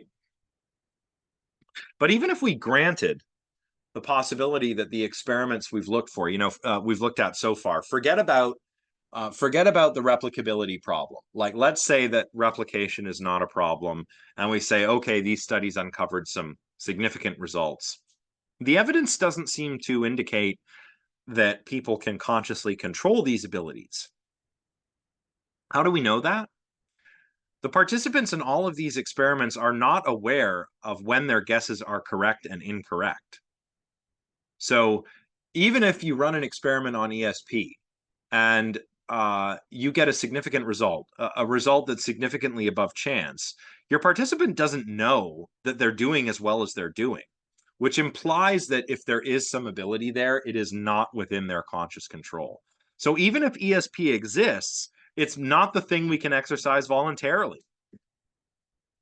If we found evidence, reliable evidence indicating that ESP were real, it would probably also be used to support claims in support of dualism. Probably substance dualism, like we looked at earlier. And I think it's probably a slippery slope from substance dualism to, things like ghosts, the afterlife, and other supernatural or paranormal phenomena. What I do find kind of interesting, though, and Blackmore does as well, is that a lot of these experiments involve the use of an altered state of consciousness. So the Gansfeld experiments, for example, produce a mild altered state because, because you're kind of in a sort of sensory deprivation environment, if you think about it. So that's a mild altered state. And I think that's interesting because, as we touched on when we were talking about dreams, many cultures around the world sought altered states of consciousness in order to elicit spiritual or religious experiences, right? Sometimes this is done with dreams, right? Like in Tibetan Buddhism, there is the yoga of the dream state, where these Buddhist monks learn how to lucid dream, and they use the yoga of the dream state. They're not doing like yoga. This is really bad impression of yoga, but they're not doing what we think of as yoga in their dream. No, they're using dreams as a way to study reality. That's the yoga of the dream state. Think of something like a vision quest, right? Like in certain North American indigenous cultures, it's a rite of passage to go off into the wilderness by yourself, and kind of you don't get anything, you don't get to take any food or water, and you're kind of out there and you have to just survive. And sometimes you can start getting really hungry, thirsty, and exhausted, and you might start hallucinating, and then maybe you bring that back, and now you're an adult, and now your community is going to help you understand what your vision meant, right? Or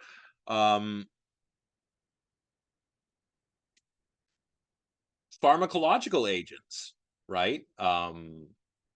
Various plant alkaloids, like certain mushrooms are used sometimes by certain cultures. The peyote cactus was used this way by indigenous people in the Americas. Ayahuasca in South America, right? These are primarily for spiritual or religious purposes. That is inducing these altered states. So that's why I find it interesting when it comes to this psi research. A lot of it also involves some kind of mild altered state. The idea, I guess, being to quiet the conscious mind so that we can access these powers in the same way that maybe a dream or a pharmacological agent or sensory deprivation might quiet the mind and allow us to come into contact with things that are there, but which we're normally not aware of. That's the idea, right? In fact, meditation, right? I mean, that's the basic idea behind mindfulness meditation, to quiet the mind, right? But although I find this very interesting, it's never been shown that people in these altered states do better at using their purported abilities, right? And Blackmore thinks that the connection that's made between consciousness and the power thereof and ESP, this connection that parapsychologists make, betrays some of their assumptions about how consciousness works, right? And these are metaphysical assumptions. Spiritual, like psychical researchers and parapsychologists seem to assume that there is some non-physical, that is what they mean by extrasensory motor, is it's a way of saying non-physical means of information transfer. And that violates one of the limiting principle that violates the limiting principles of naturalism, as we've seen. And look, like, if these abilities, if these phenomena were shown to be true, they were shown to be real, rather, there would have to be a naturalistic explanation for them.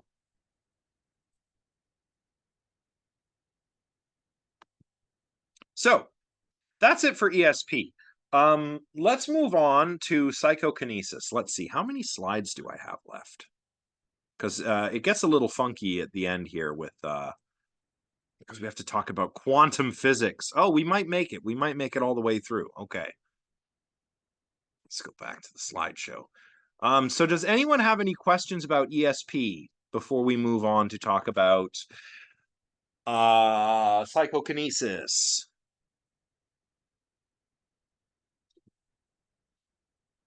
You know, I think if psychokinesis were real, there would have to be a naturalistic explanation for it, just as if just as there would have to be if ESP were real. I mean, again, go back to Star Wars, right? How is it that Luke can force grab the lightsaber, or Darth Vader can force choke you? Seems like telekinesis. Well, yeah, it seems like magic, but it's actually just the Force, which is this energy field or whatever it is, right?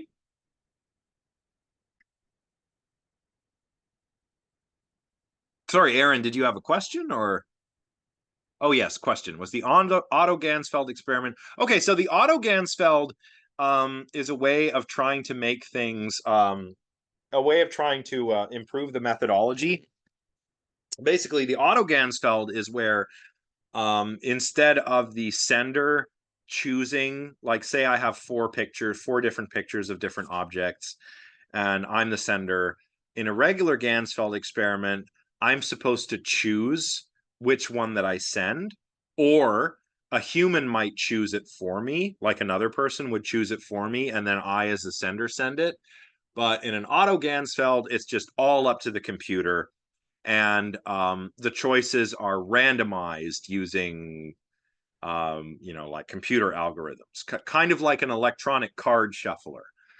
So a computer program tells the sender what he is to send, what he or she is to send, as opposed to the sender picking it or another person picking it for the sender. That's really the only difference.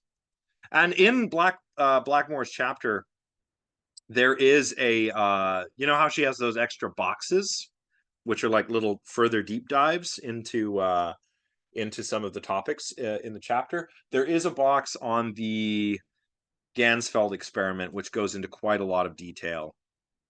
So if there's any questions beyond what I've explained, they should be answered in that box. But yeah, basically that's the difference. Otto Gansfeld is just like, we're going to use computers for all of the selecting of the stimuli to try and take the human factor out, to try, all the human error is removed, hopefully, by using the or any risk of sensory leakage or or bias or anything is hopefully completely removed if we use computers.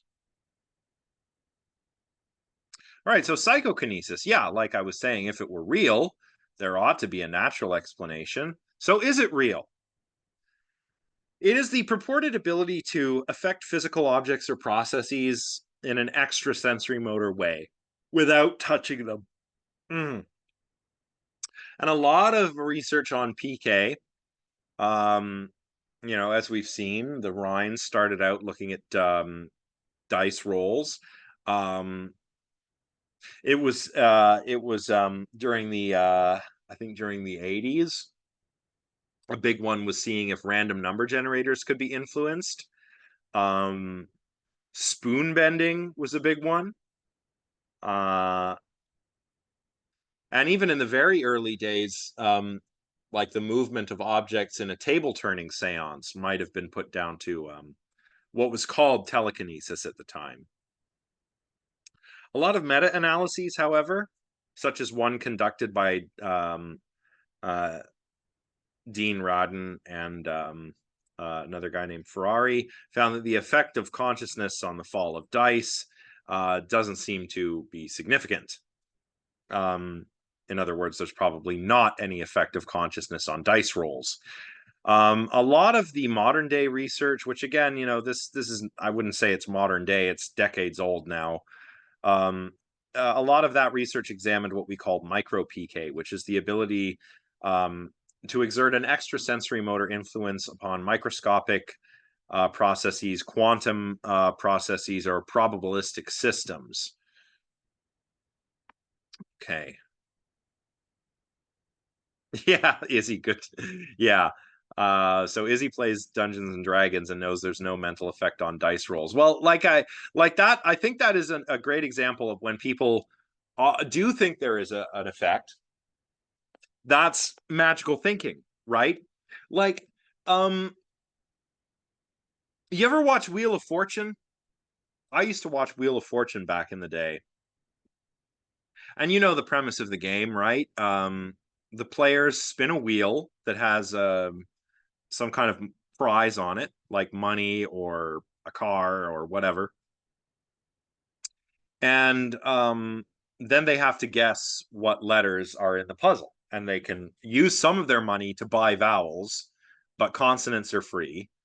Um, and then they have to solve the puzzle, right?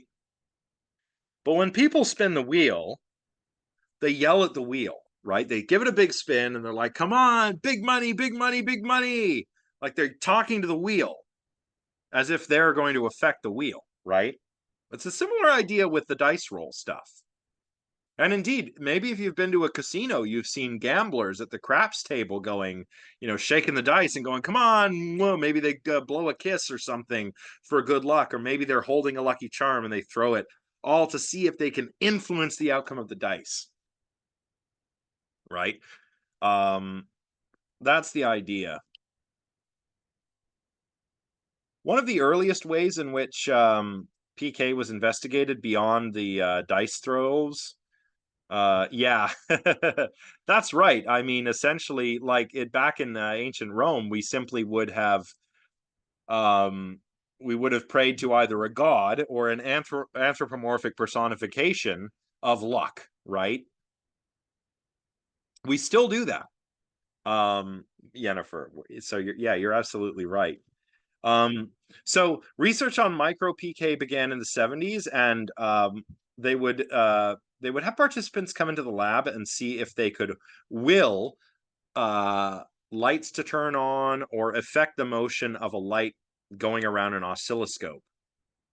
Maybe you've seen an oscilloscope, but these old oscilloscopes have a circular screen and lights go around it.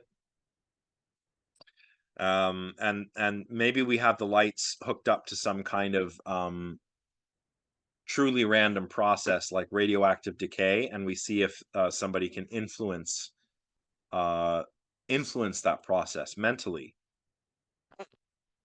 Yeah, it's true. Yeah, if this was true, like I hate to use this example because it's like kind of tired, but you never see the newspaper headline "Psychic wins lottery." You never see it. Psychics should be winning the lottery all the time. Yeah.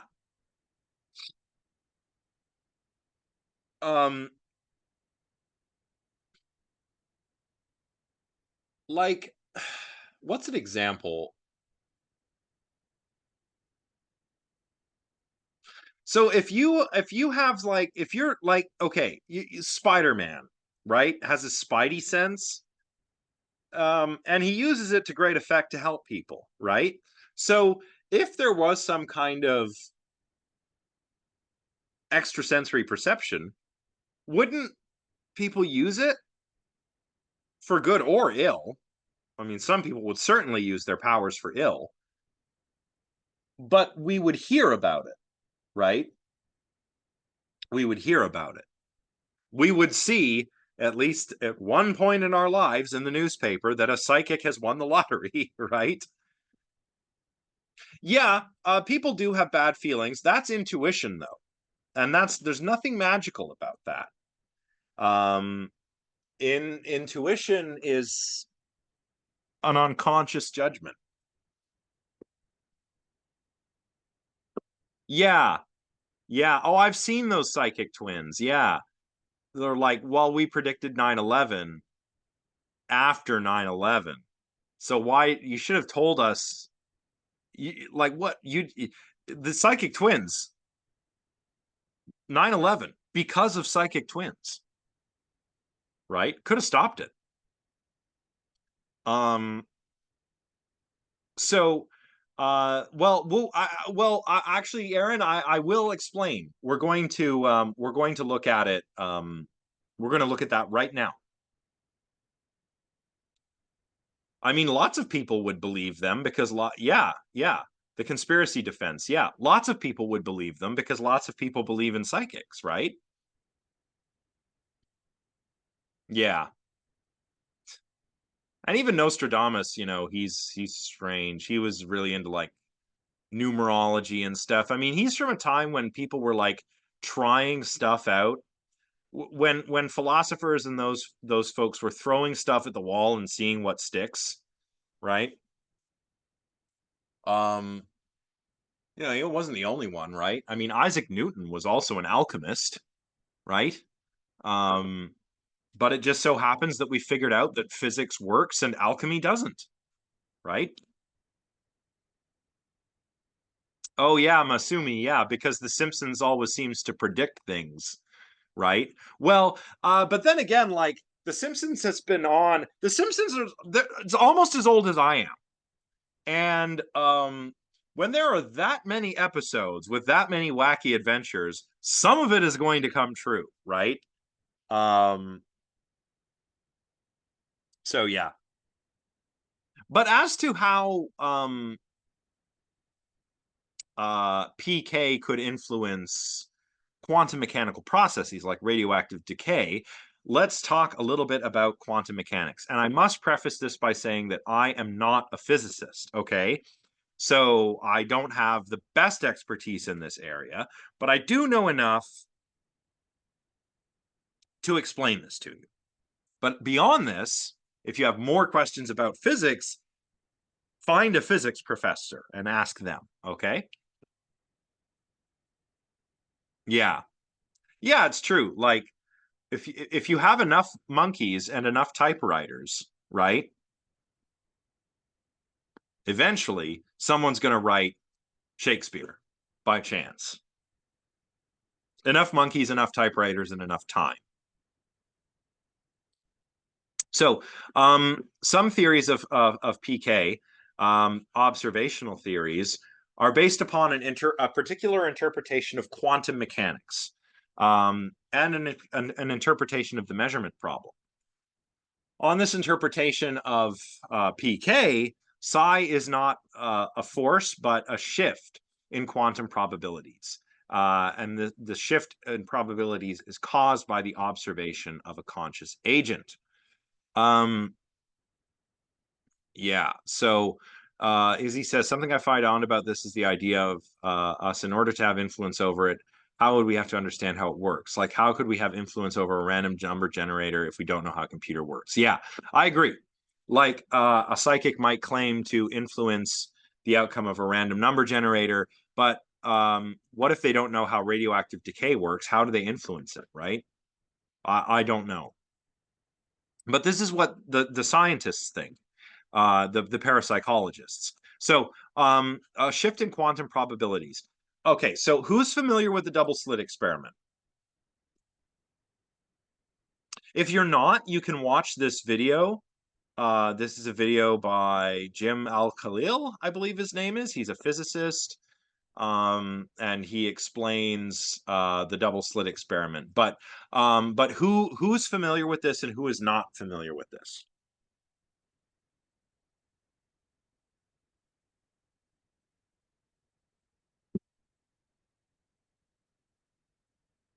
Not familiar, sort of, unfamiliar. Okay, so back in the day, physicists did this really interesting experiment.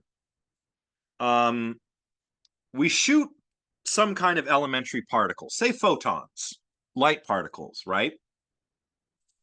We shoot these at a barrier with two slits. Now, when we do this, yeah, Masumi, that's right. This is there was this debate over whether like basically since Isaac Newton and Christian Huygens, the idea one of the ideas was light was a particle and another light was a wave, and it wasn't really settled until this experiment where it turns out it's both, which is really weird, right?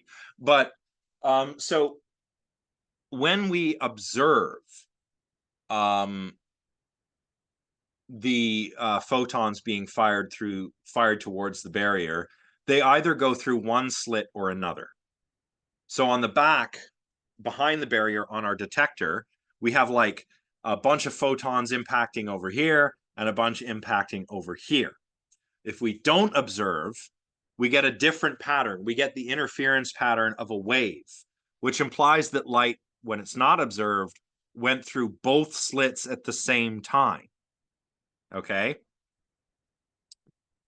On the observational theories, what is claimed is that the act of observing um, causes a shift such that instead of the light traveling through both slots as a wave, it goes through one or the other as a particle, right? Now, some claim that evidence for this view of PK and of quantum mechanics is confirmed by an experiment that uses these pre-recorded clicks. These radioactive decay will be used to generate random numbers, which get converted onto clicks, which will either go on the left or the right channel of an audio tape. The participants have to influence the clicks to one channel or another. The idea is like the clicks can be on one channel or another, just like how the photon has to go through either the right or the left slit, right? The tapes get stored before they're listened to. When they're played, an excess of clicks is claimed to be found on the channel that the participants willed the clicks to go to.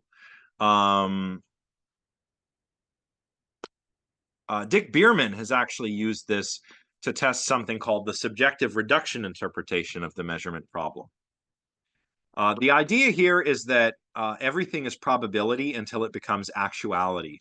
The physicists call this the wave function. Wave functions are these possibilities that haven't become actualized until they're observed or until they're measured. And by the way, the measurement problem in quantum physics is this.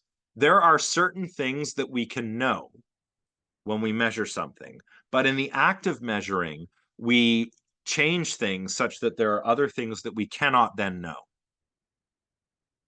Come here, Toots. So for example, subatomic particles have different properties like charge and spin and mass, right?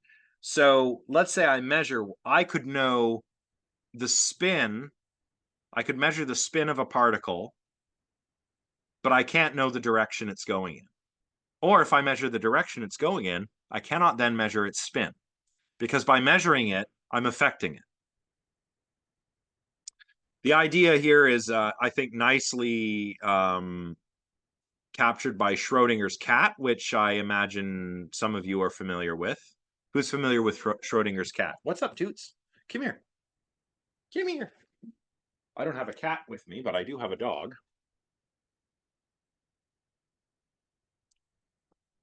Schrodinger's cat, right? It's dead or alive. Yeah, that's the idea, is that both possibilities are possible until the cat is observed, and then the wave function collapses and the cat is either dead or alive. That's the idea. And if you're not familiar, you can check out this interesting TED Ed video on Schrodinger's cat. Now, Schrodinger's cat is just a thought experiment, right? It's not like if you put a cat in a box and you hook up some poison to some radioactive decaying thing, that the cat will literally be dead and alive until you open the box. This stuff applies to subatomic particles, not cats. But it gets the idea across, right? It's a thought experiment. Yeah, how I feel in the morning. Yeah. Okay, so weird. So something weird happened to me the other day. Actually, two weird things. My bird synchronicity moment happened. Okay, I was thinking about how I hadn't seen a blue jay on this end of town ever. I've lived in Hull, I lived in the Byward Market, now I'm over in Sandy Hill. I've never seen a blue jay on this end of town. What happens yesterday? I see four of them. They were just in my tree out here. Four blue jays, for goodness sake, in one day. Amazing. And I've never seen them. Like, I've seen them, but not in this particular little part of town. So that was weird. But the really weird thing that happened was that I woke up on the bathroom floor in the middle of the night, and I don't know how I got there. And I kind of for a second felt like maybe Schrodinger's cat, like what, dead or alive? What's happening? It was very strange. I think what must have happened is I must have sleepwalked into the bathroom, lied down on the floor, fallen back to sleep, and then I woke up, and it's just so disorienting to wake up in a place where you don't remember lying down in, because the light was on, the bathroom fan was on. I'm like, why is the light on? Why do I hear this noise? Hey, wait a sec. What am I doing in the bathroom? Like, it was so weird. It might be time to go to a sleep clinic. That's what my partner's been telling me. Apparently so, because I'm waking up in places where I didn't fall asleep. So that's weird. Anyway, not to overshare, but that's some weird stuff that happened. The double slit experiment and Schrodinger's cat, I think, nicely illustrate the weirdness of quantum mechanics, right? And quantum mechanics is weird. Quantum mechanics, Richard Feynman, I believe it was Richard Feynman who said, anyone who claims to understand quantum mechanics does not understand quantum mechanics, right? Yeah, Fallon, it is. I mean, well, there's one case of a man who murdered his, I believe, his stepmother while he was sleepwalking. And he was found not criminally responsible because he was asleep. Imagine that, right? I mean, I certainly hope that I don't do that. I don't want to be murdering anyone. Oh, wow. Hey, but that's like you wake up and you're like, oh, wow, the ceiling's half done, right? Or maybe, well, I hope it was well done, because you'd hate to, what if you did it but you did it badly, and then once you were awake you were like, oh, I'm gonna have to start again.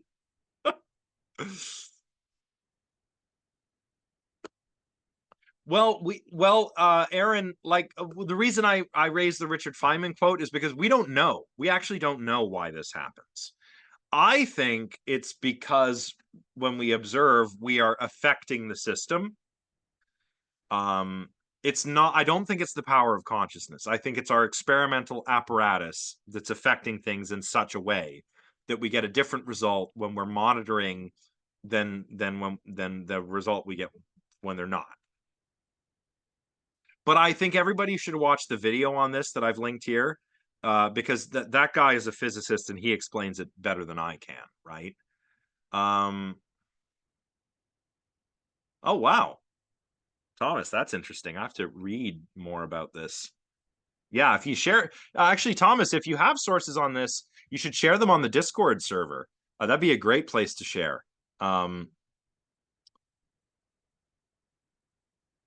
Your grandpa sleep cooked, yeah. Well, has anyone seen that show, The Bear?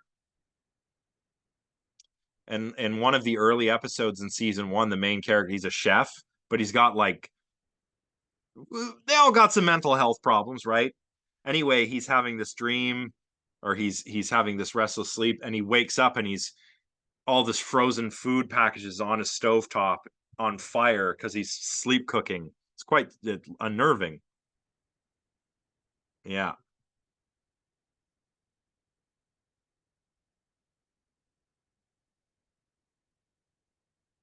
Yeah.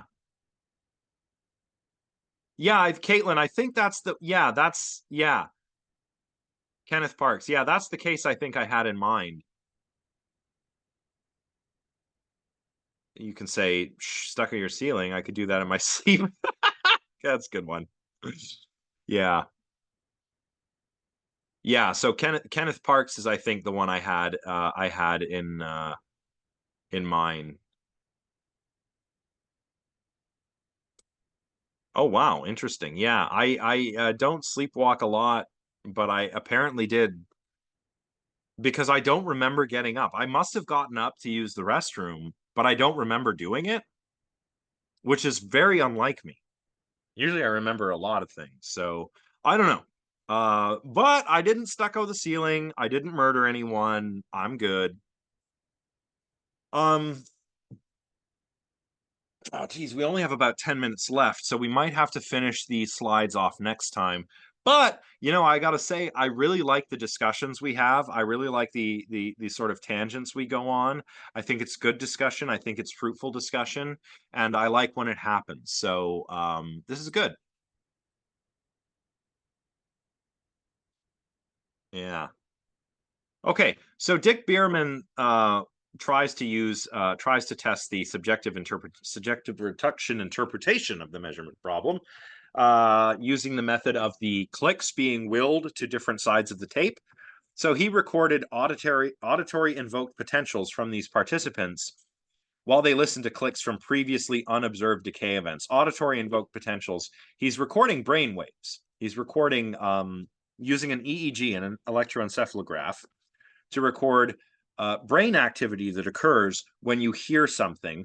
So he's recording this brainwave activity while they listen to clicks from previously unobserved decay events and compared these with those that had been previously observed, collapsed into one state or another.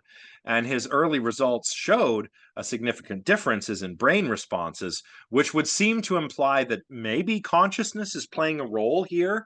If there's a difference in brain activity in observed versus unobserved clicks, maybe that means the brain is doing something and collapsing the wave function when they listen to the unobserved clicks versus when they're listening to the observed clicks. But the problem of replication remains. We have never been able to replicate his results. So I kind of went through that quickly. Are we clear on what happened there? Izzy says about coincidences. Remembering a weird one. Having a surprise party for my mom at a restaurant. A woman comes up, shake her hand. She says, "Is this the party for Sue?" I say yes. Thought it started at 5. I say no, 6. She says, "I still don't recognize anyone." Sue's 60th birthday. No, her 50th. Oh, wrong Sue. Yeah, how's that, eh? That's weird. Freud would say that's weird because it's a strange coincidence, right? You'd say like, "Oh, your animistic mind, which you've repressed, is attributing significance to this insignificant coincidence, right? Very cool. Um,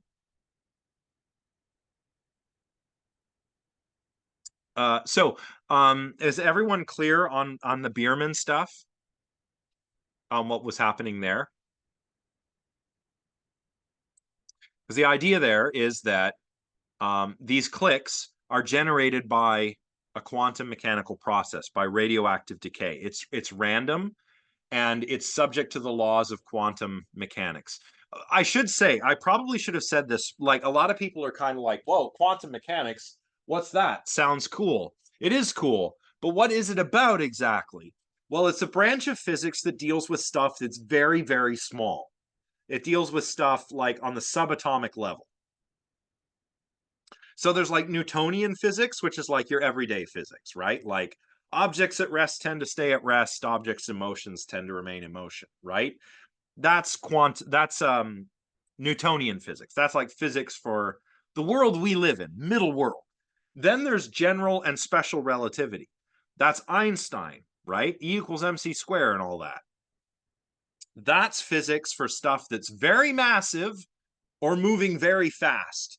So, like, general relativity will tell you about general and special relativity tells you about what happens when you get close to a black hole or what happens when you approach the speed of light. Quantum mechanics, yeah, like Ant-Man, like Monica says, quantum mechanics tells you what happens when you're dealing with things that are very, very small, like subatomic particles. Although Ant-Man gets it wrong, okay? I'm gonna hate on Ant-Man for a bit. But so when Ant-Man shrinks, he still has all his mass. So when he's tiny, he can kick a guy, and the guy goes like, "Oh!" and he flies over there like he's been kicked by a full-size human, but he's been kicked by an ant. Meanwhile, Doctor whatever the guy, the doctor dude, he can shrink down a building or a tank and just pick it up. I'm sorry, where did the mass go? And also, if Ant-Man still has that mass, then the smaller he gets, if he retains his mass, he's not going to go into the quantum world. He's going to become a black hole. He will be squished down beyond the Schwarzschild radius for his mass, and he will become a quantum singularity. He will rip himself out of the universe. Dr. Pym, yeah, Pym. Yeah, like Ant-Man cannot kick someone and knock him over when he's tiny at the same time as you can shrink and then pick up a building. It doesn't make any sense. And if Ant-Man does have mass, when he gets as small as he gets, he should pop out of existence and become a quantum singularity. I know I'm not a physicist, but I know enough to know that Ant-Man doesn't make sense. Okay? Um, yeah. Yeah, like when he hits someone, he'd be like a bullet, right? A really massive bullet however whatever the mass of Paul Rudd is squished into something the size of a bullet, right? So yeah, Ant-Man. Sorry, if there's any Ant-Man fans, I apologize. But what's going on here? Yeah, right. He doesn't make enough sense. He doesn't make sense like Thor does with his magic hammer. Right? Yeah, yeah, the Avengers are weird. I mean, I can suspend my disbelief up until a point, right? But when it comes to the Avengers, there's a lot of times where I just like I turn into like Neil deGrasse Tyson or something, and I just get all grumpy. Um, yeah, Hawkeye and his bow. Like Hawkeye's really good with that bow, but what kind of tech? He's got like an arrow for everything. Like he's got like Batman level technology. Yeah. Yeah, I guess if it's fun, right? It's just fun. It's fun. Um so just before we wrap up, I'll make sure we're all clear on what's going on here. So quantum mechanics covers the very small stuff like radioactive decay. And quantum mechanics is probabilistic. So it's not determined like Newtonian physics, where A causes B causes C. right? It's probabilistic. So that's why radioactive decay is truly random, because it's not predictable. We can get an idea like, okay, this particle will probably do something, but we can't say for certain. That's why it's random. So the idea is that if the mind can collapse the wave function and affect quantum mechanical processes, then a la Schrodinger's cat, this quantum mechanical process is going on. The subjects are willing the click to go to one side of the tape or another, but the tapes haven't been observed. We haven't opened the box. So when we open the box, Bierman is claiming we find that the clicks are overwhelmingly on the side that they were willed to by the people who were, trying to use their micro PK to influence this radioactive decay, which is the source of our clicks, which go on either the right or left channel. So it's basically like a psychic version of Schrodinger's cat with clicks on an audio tape. I'm sorry it doesn't get much clearer than that. I mean, I know it's a very strange explanation. Like, oh, sure, a psychic version of Schrodinger's cat. Oh, thanks, Professor. That's helpful. But yeah, no, that's kind of what's going on. So hopefully that makes it clear. I think it's a little clearer than Ant-Man's abilities and Thor and all those guys, but yeah, I don't know. That should probably be where we leave it for today because we're running out of time. What year is Bierman's study? Let's look. 2006. So comparatively recently. Yeah, Bierman and Whitmarsh. No worries. And oh, by the way, if you guys want to look up more about all of this, I believe the references section in Blackmore's book is quite comprehensive. And at the end of every chapter, there's a references section and a further reading section. So we're going to be looking at a couple more chapters. We'll be reading bits of chapter 9 together with the bits of chapter 23 that we didn't cover here for next time, which is mediumship and ghost hunting. By the way, it's mostly going to be mediumship. I don't know why I called it mediumship and ghost hunting when I first created the class, and I always meant to get more ghost hunting in, but I've never been able to. But we'll talk a little bit about ghost hunting at the end, just a little chit chat. And I've also found this cool documentary. It's an old Nova documentary, BBC Horizon or PBS Nova, same thing. Just if you're in the UK, it's Horizon. If you're in US or Canada, it's Nova. But it's James the Amazing Randi looking into paranormal phenomena. It's called Secrets of the Psychics. It's kind of old. It's from the early 90s, so it's a little dated. But it's good. And I thought that after our lecture, we could talk about Randy's approach, Randy's skeptical approach, a little bit together as a class. So there's a link to that on the Brightspace page. And for chapter 9 from Blackmore, you really only have to read the last kind of half, like start from when she begins discussing seances. You can read the whole chapter if you want to, but it's only necessary to read like the last half of 9 and then the beginning of 23, which we didn't really cover in today's lecture. So that's what we'll talk about on Wednesday. Of course, the first thing we're going to do is finish off our discussion of this material. So we'll finish this, then we'll talk about mediumship. Okay, that's all for today. It's 5:25. We've done a good job. Thanks, everyone. I'll see you all on Wednesday. And have a good rest of your day. It looks like we're about to get a thunderstorm, so stay dry.